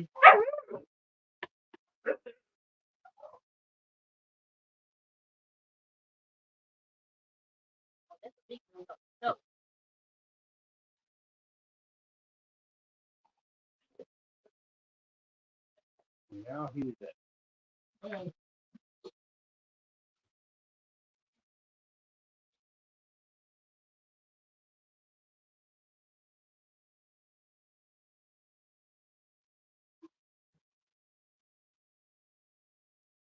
The lieutenant, she's looking for Justin Paul.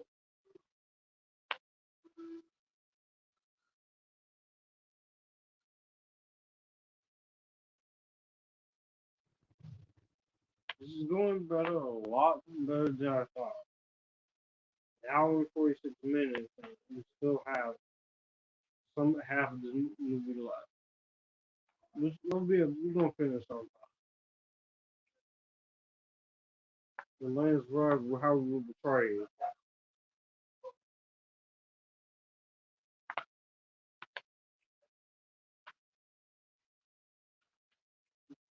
The Emperor sent us to the dock.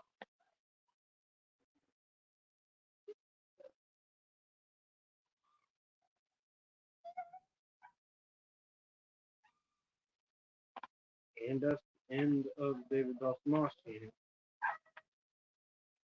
and Stellan Skarsgård character until the next movie.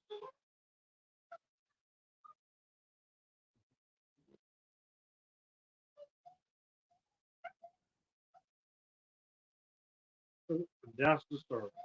Wow.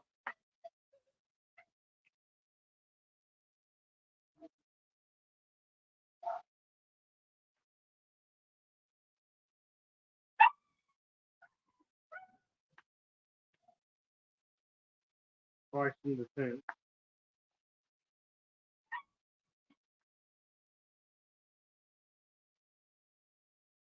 full light.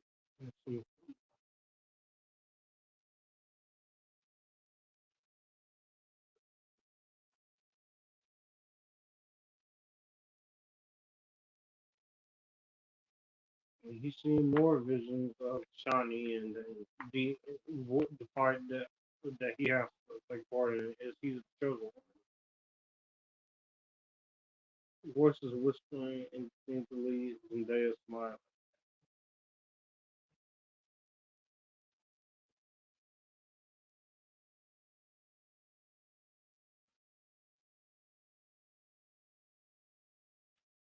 This was also in the trailer with him in the kind of like Wonder Woman like suit. You could tell these scenes were filmed for IMAX, and that's him there.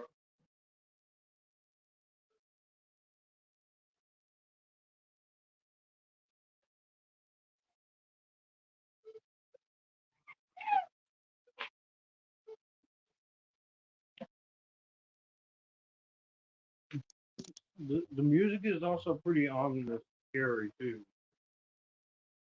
Bodies are burning, and then people is dying. The future that's coming, his family dying.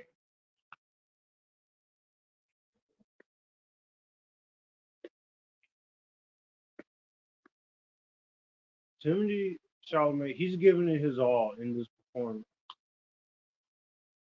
The holy war spreading a possible fire, and you see the emotion in his face. His dad is dying. His dad he just lost his dad, and he's scared about what's gonna happen. He's scared. Yes, he's scared. The voices are continuing whispering.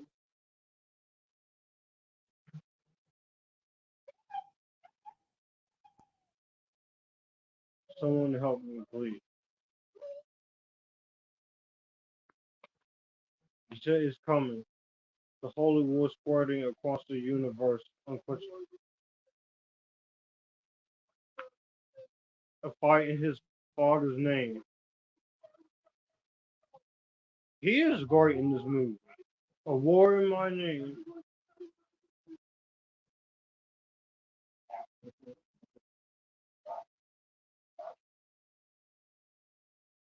His father's son, you're. Uh oh. Uh oh. He's upset.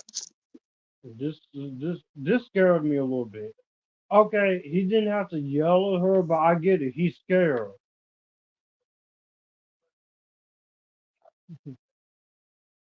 She's crying for him, but also she's also crying because of what he just said. But he's scared. He's scared.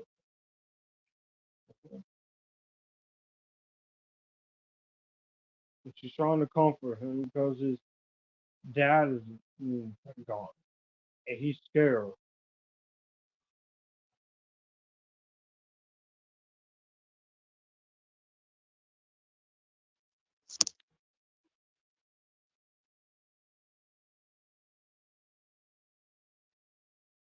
An hour and 41 minutes. We're almost done, guys.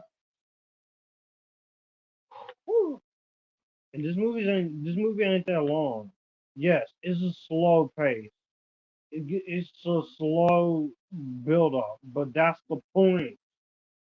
It's supposed to be a slow build up. It's not.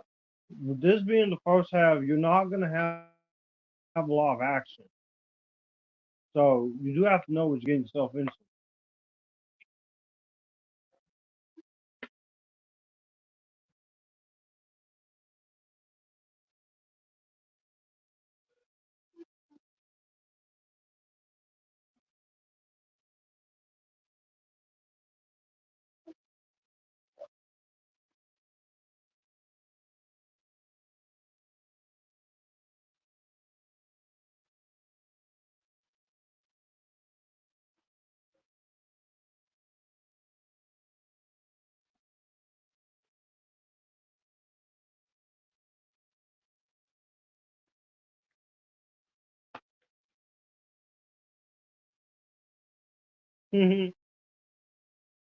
The little animal.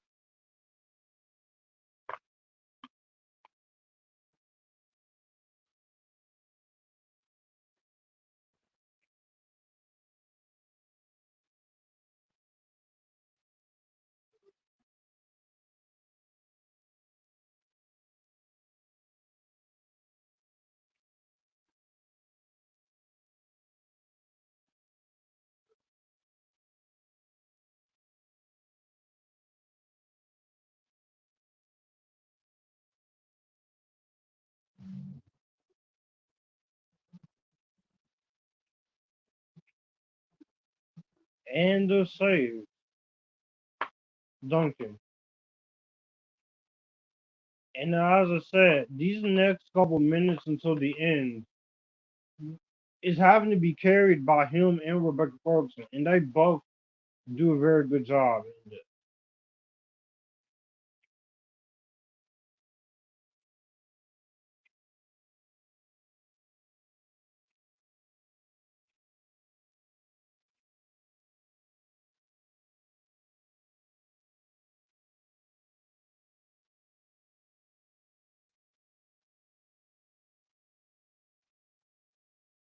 Really sad.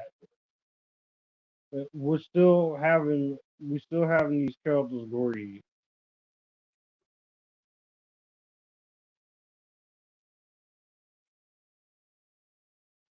There was talking to do with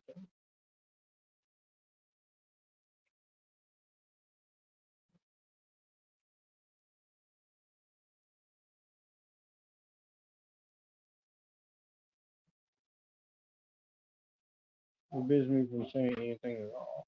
Gives you risk your life.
There's a lot of heavy world building to take in, but I think so.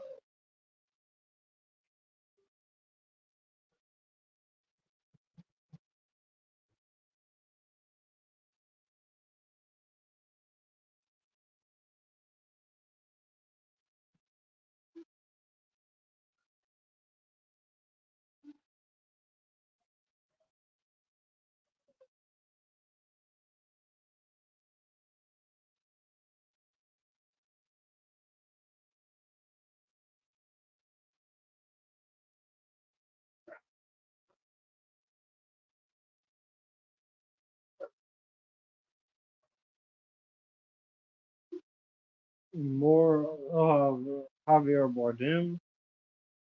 We got two people watching.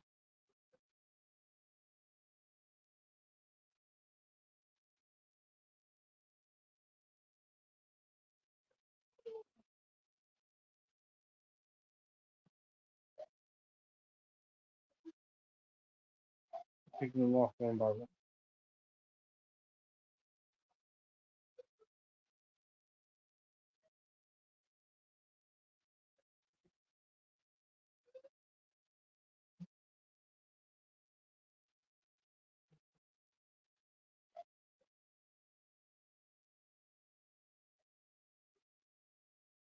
Chaos across the Imperium. The Emperor has no son. His daughters have yet to marry.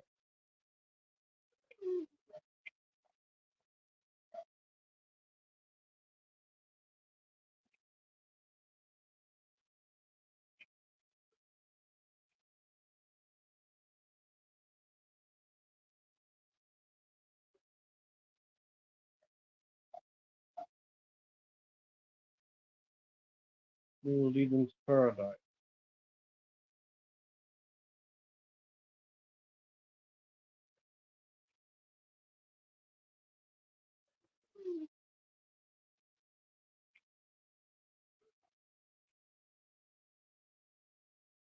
You know, by many names. He's coming into his powers, but his full potential is not yet realized just yet.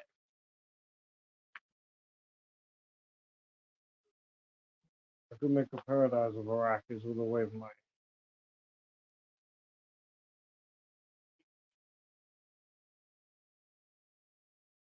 look down to me.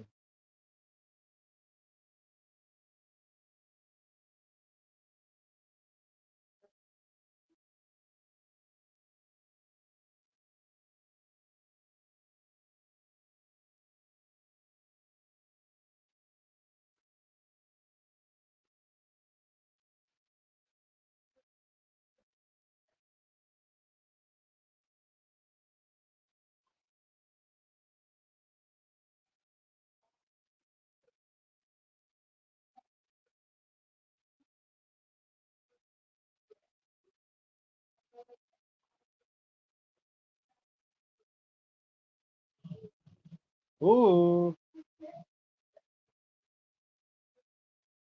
more crazy chaos is going down.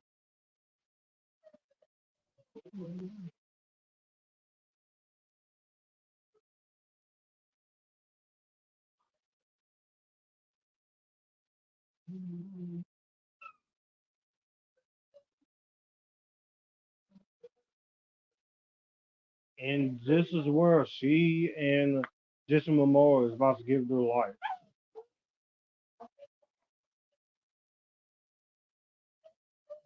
Uh-oh.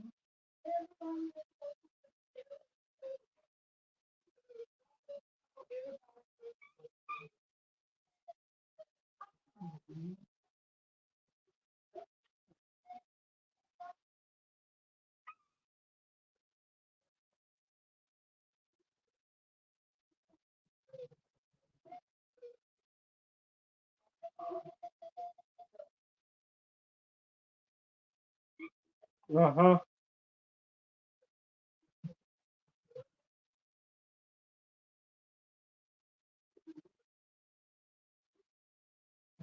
He locked the door because he's finna die. He went out like a man. Oh, this is hard. This is sad. Too many of them for him to take on. So,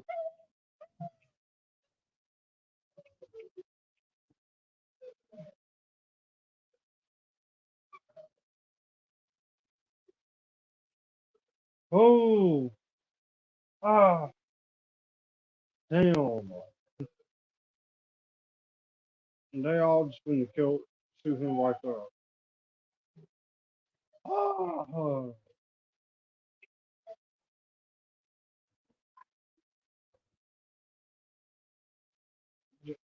you can tell he's watching everyone he loves die in front of him.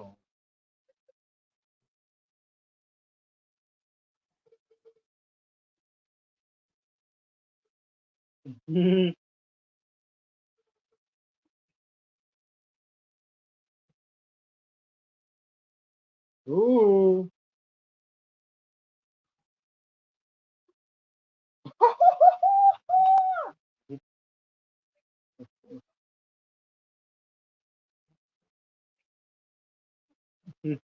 Yeah,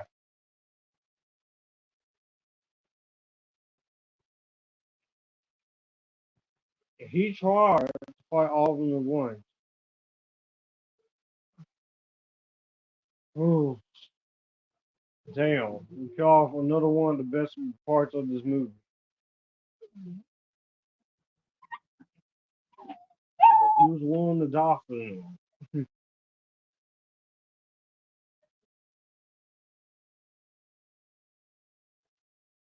It's mostly done. Stop, find the Fremen. It only seats two. I go to the next station. report this after the lens right. Oh, she's Freeman. The Dust's her home. Mm-hmm. Yeah. Now 53 minutes.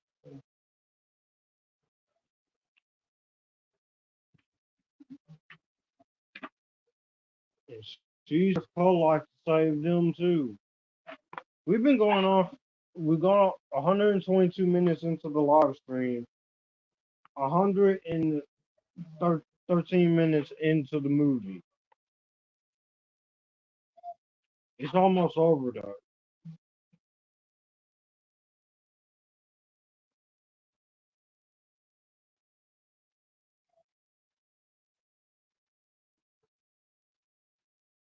Mm. I just love a lot of the themes and a lot of the music in this movie. Hans Zimmer did great. Some people will say it's a little over exaggerated, but I think it, like I said, this score works.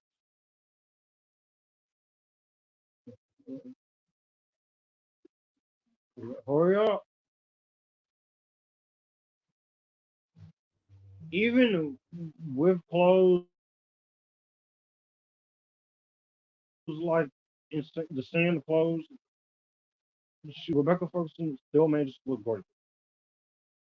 You do kind of realize that I have been questioning on Rebecca Ferguson for this entire movie, but that's because she's a naturally beautiful. So, so this and plus this is a fair trade for me since I didn't want to watch Dead Reckoning because of drama. It's a fair trade.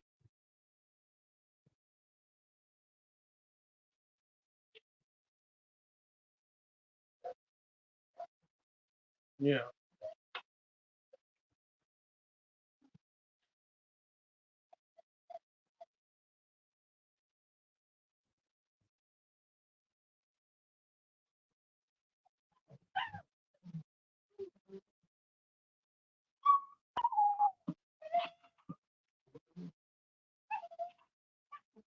And, and now she's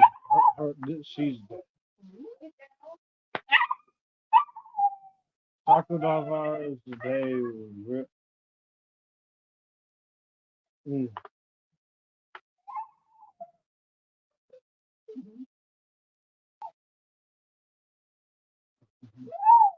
you have betrayed the Emperor.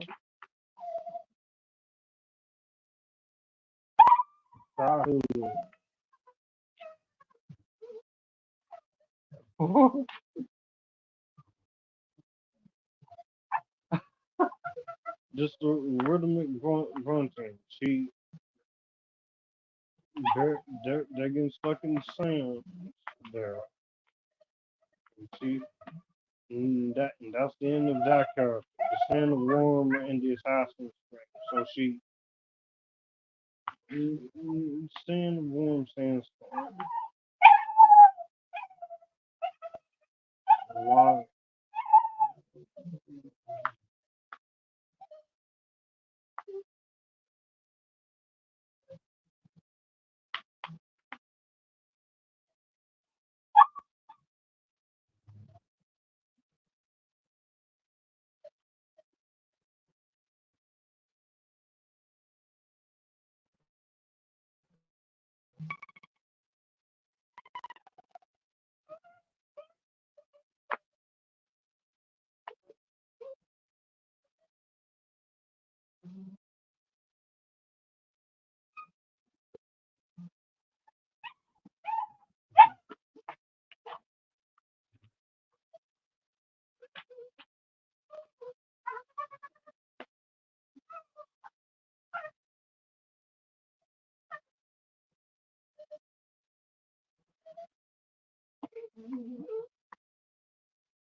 She must not fear. Brings liberation.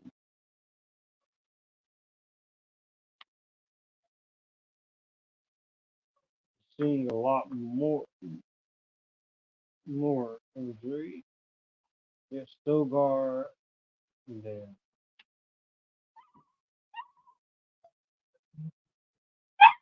German,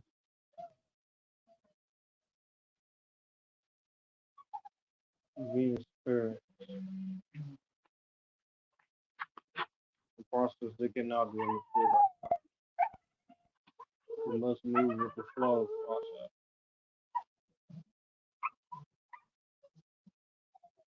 Mhm. Let go.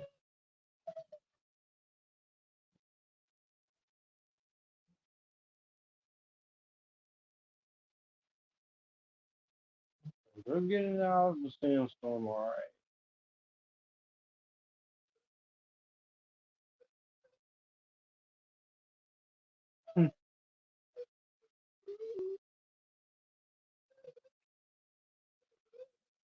Nice. Once again, you still see that the stones, not stones. His healing isn't complete. You got Dave Bautista and Stellan Skarsgård, their conversation here. This, with him coming out of whatever that is,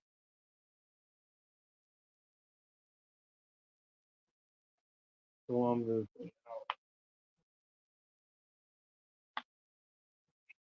is basically healing, walk, healing for the so they're not dead is now start.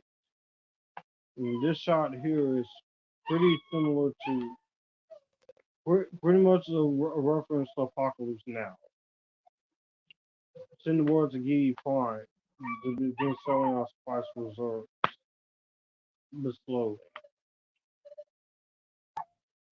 I'm pretty sure this is Luke, Ponto, or John Avenger being the second person watch.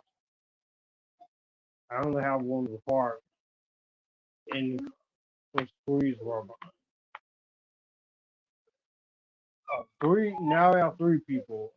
So, see, so you get some people watching when it comes to this one because this is a well beloved movie for the most part. A lot of people really love this.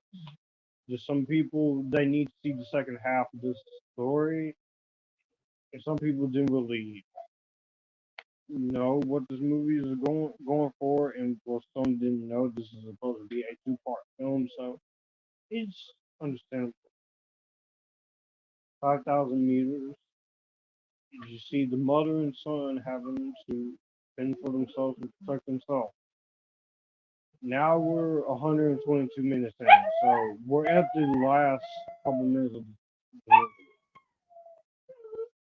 Like I said, this is a long one, but we got through it.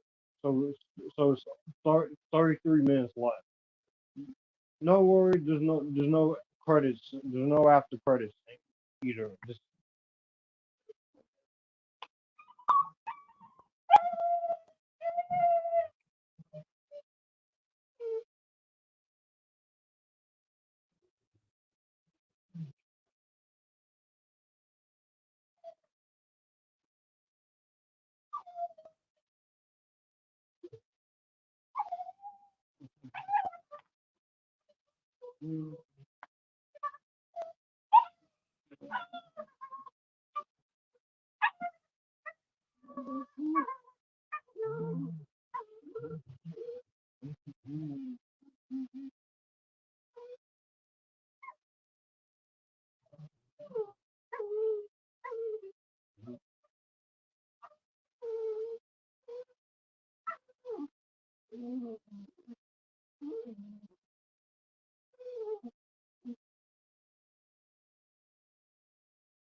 They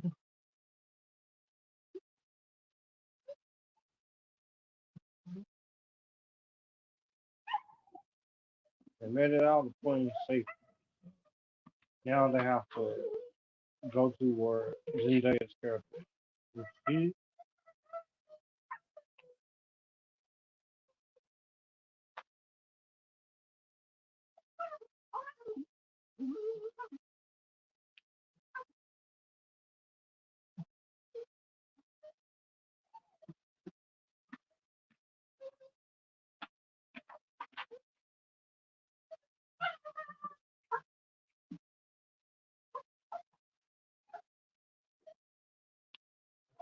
Pretty weird having to see that.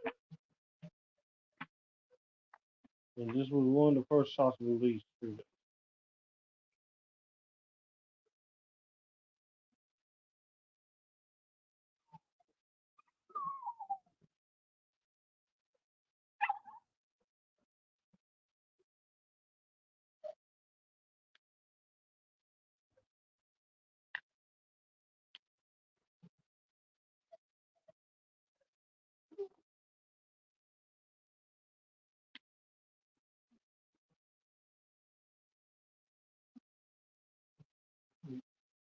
They have to find Freeman.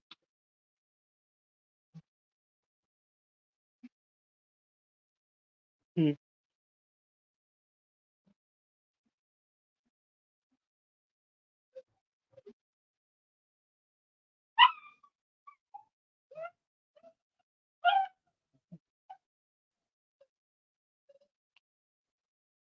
And there is the Freeman again, Javier Bardem and this character. And this is where part one of this movie does end off. So for those of y'all who are gonna watch the movie on Netflix and HBO Max, please be assured when it gets to this last half of the movie, this is where it's gonna stop until next year when the second half is released.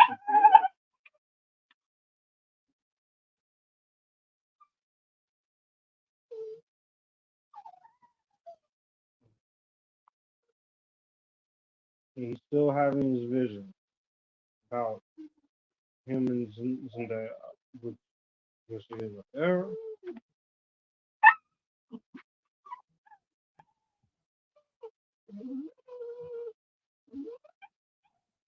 The little desert mouse can survive. Part. Yeah, space is spirit.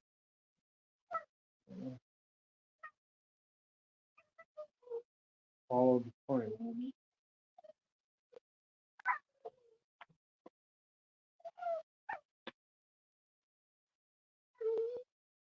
Now that they're in the desert, they have to know the ways of the desert.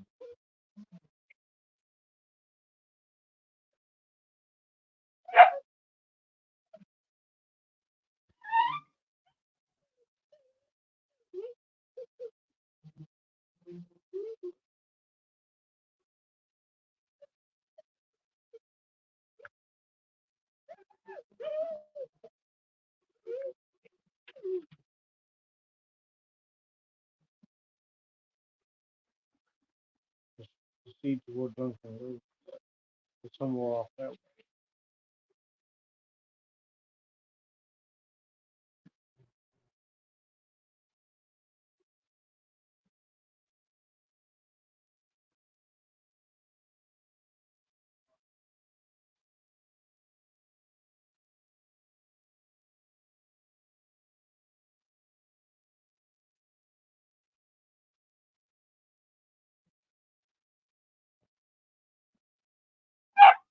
2 hours and 8 minutes and 2 hours and 16 minutes on the live stream. So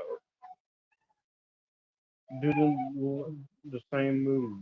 So they have to walk all the way, and they do have to run from a big giant cinema. There's two moons.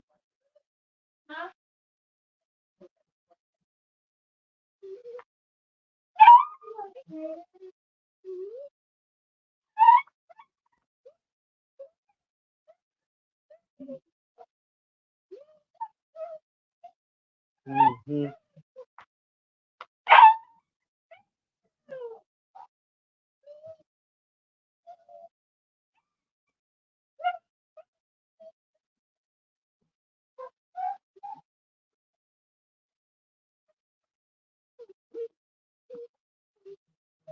This was another one of the parts that you saw in the trailer, which they did sell you on the trailer. This first half was not going to be action heavy. It was going to set up the world. And it's the big sandworm with the eyeball, which is what you see in the book. That was done practical, but also done with CGI as well. So it was a good mix of both parties.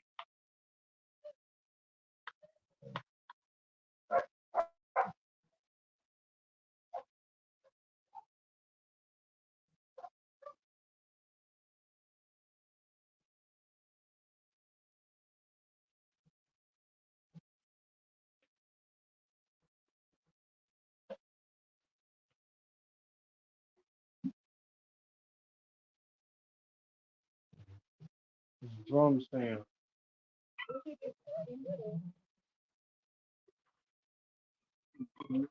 run, just the sweeping shot, just the sweeping shots of that. You see these two running, and they have to run because they're going to be eaten by the sandworm, which is I think is actually this is a really solid enough sequence in this movie. I'm sorry for a good second half of this. I've not talked a lot. It's just I'm focusing and investing into the movie. And there it is, the sandworm. One with the stock. And there it is.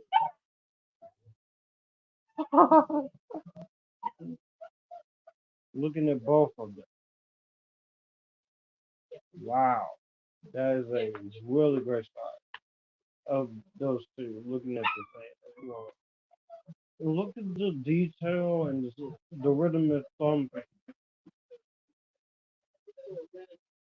That is great.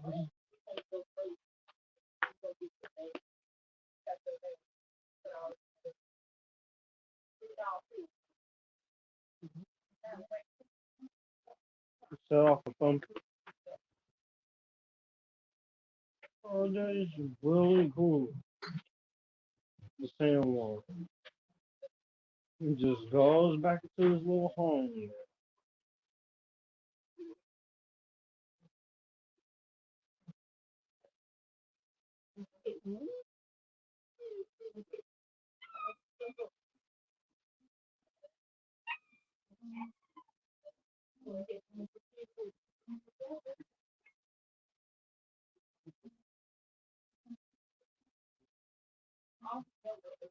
Someone called me.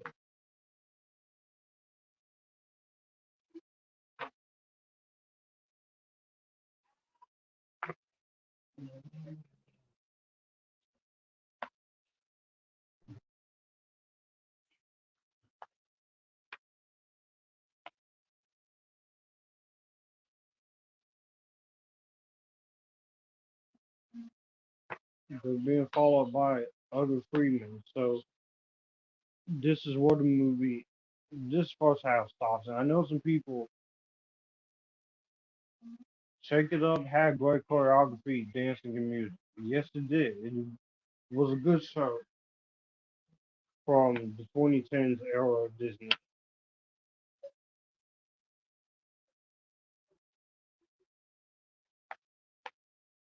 Still got the Duke's son. Why are you waiting? We need their water. Crazy. We can't touch him. How can he be the son of God? He hasn't proven himself. There are weak ones. Janet, that was a brave crossing they made in the path of Shai-Hulud. He does not speak or act like a weak man, nor did his father. And some saved his life. Go back to reasons for that. He's not the one. Yes, he is the one. We just ain't got there yet.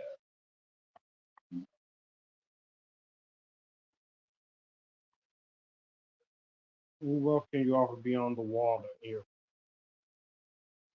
If you try to touch his mom, I swear, he can learn our way. He may have sense he is untrained, too old to learn. You should have never said that.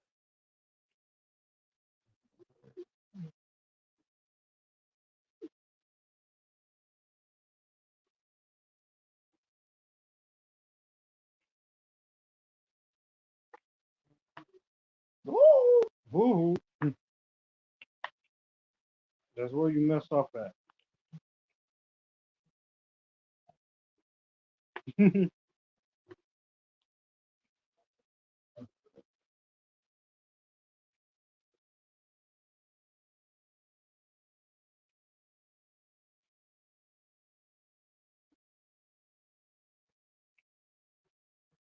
Conversation ran short. Woo! Now there you have a little bit of the badass side of it.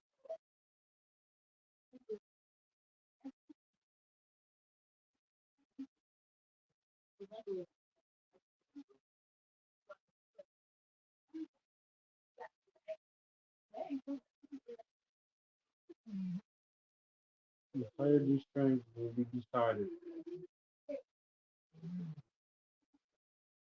Until then, they have my countenance. My word is on them.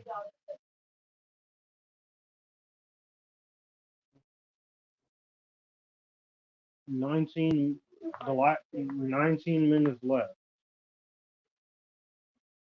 And finally, 2 hours and 16 minutes into the movie, we have Zendaya in here.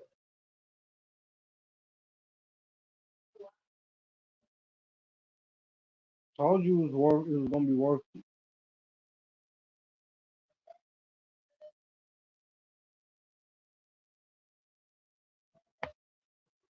They say you're the mighty. Ah, well, you chose the hardest way up. All of me. Now we got into Rebecca's badass side because while she is protective, she is a strong fighter. But as Rebecca said, the conversation ran short. I like her sense of humor here. It's late, Jessica. But yeah, I enjoyed that show, Shake It Up. For Zendaya, the choreography, the music and dancing, and also Bella Thorne was good there. Just before Bella Thorne lost her mind. I know it's not easy trying to stay on right the right path, but come on. That's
he's seeing the flashback.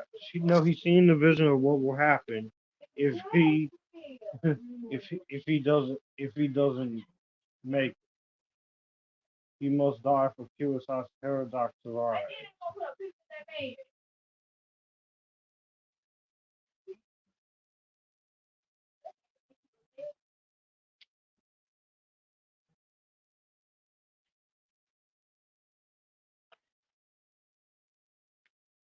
You take her on. So he's trying to help him in this. Help him become a better fighter.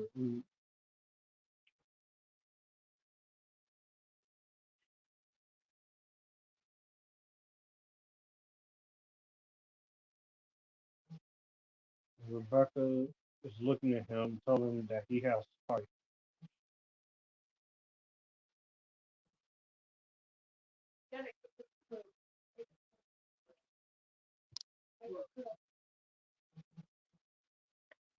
He's not going to die on it. He ain't gonna die. It's the knife he saw in his vision. It's the person by his great aunt. It's the tooth made of Shahul, the great sand war. This is, ooh, where's the outworld? And he's gonna have the big fight. Jamis is a good fighter.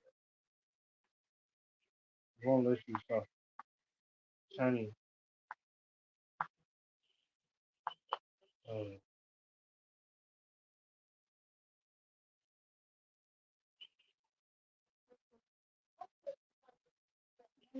Never mind.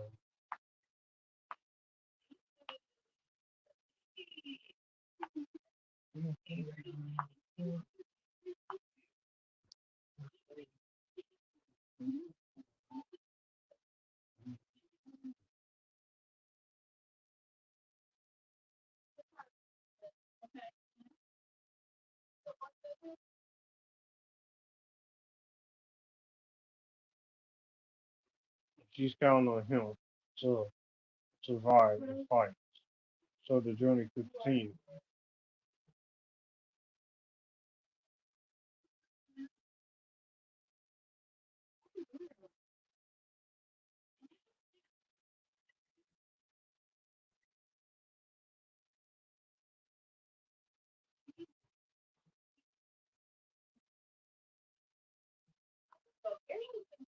May thy knife chip and split.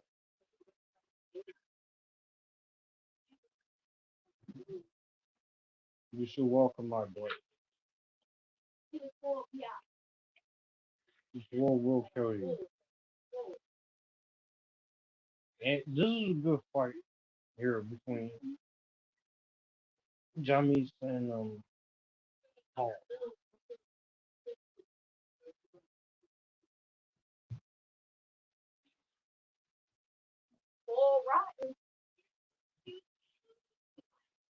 And for PG-13, it does not shy away. This does not shy away.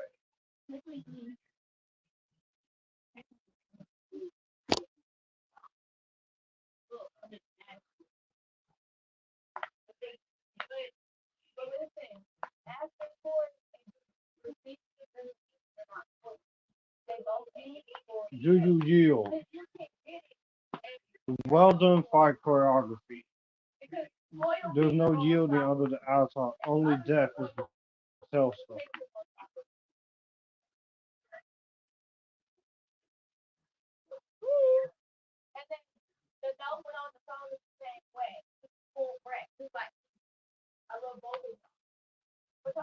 It's 12 minutes left into this movie, and it is awesome. I have, I'm having a lot more fun watching it. And there's the iconic theme music.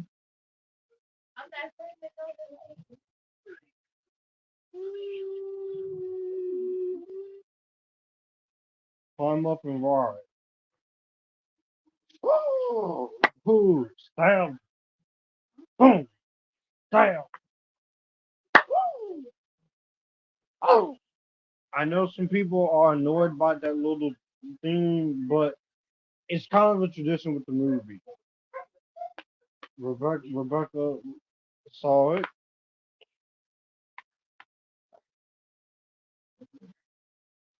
See? And he didn't die.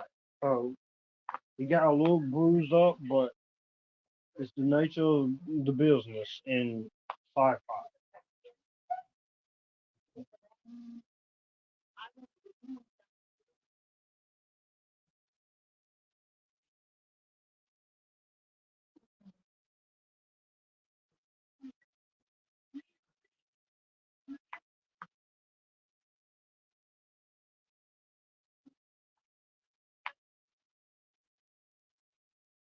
That is iconic. That is a great. That, like I said, every shot, every performance, everything about this movie is masterful. Like I said, I still give this movie. This movie still is my highest grade.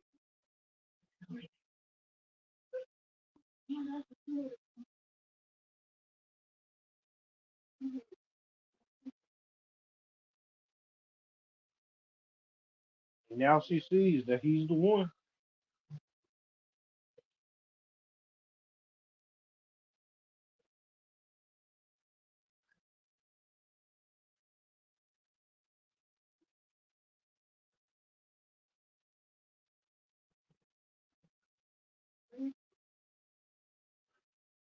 Life for life.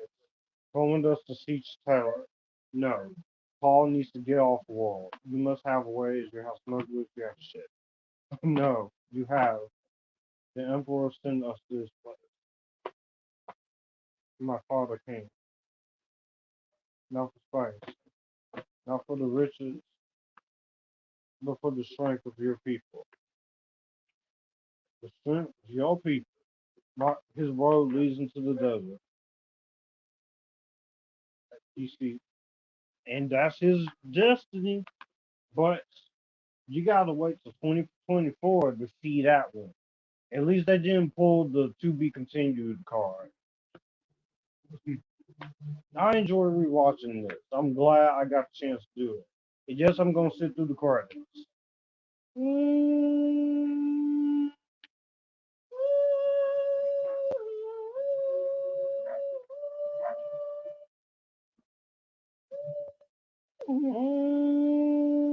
And this is only the beginning. And that's where this story ends.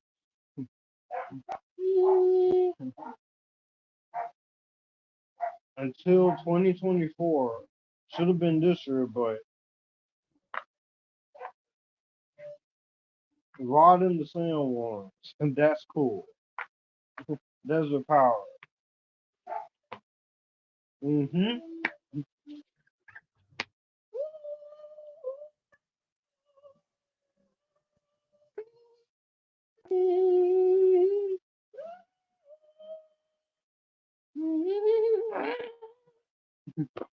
Rebecca's face.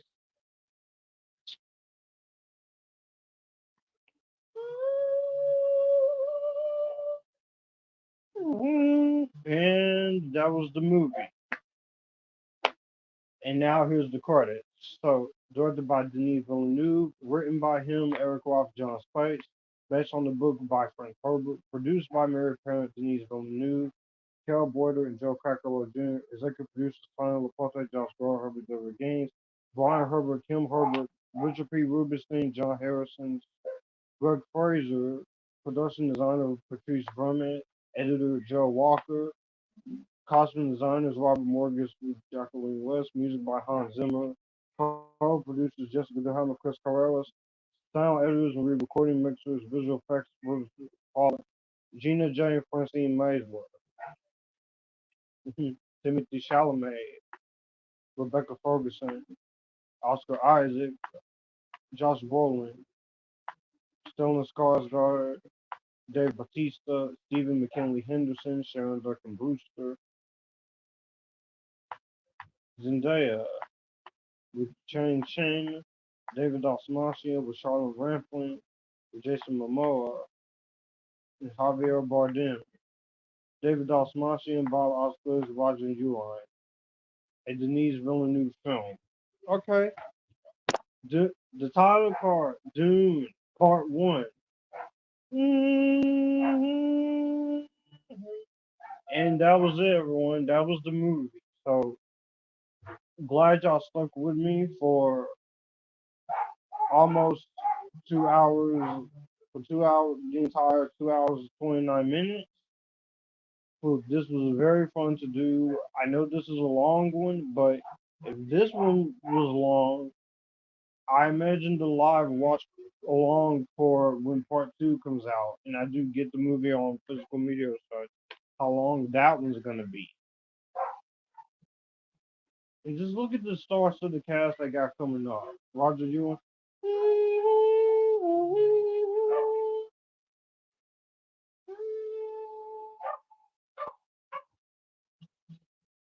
all the stunt doubles, the stunt performers.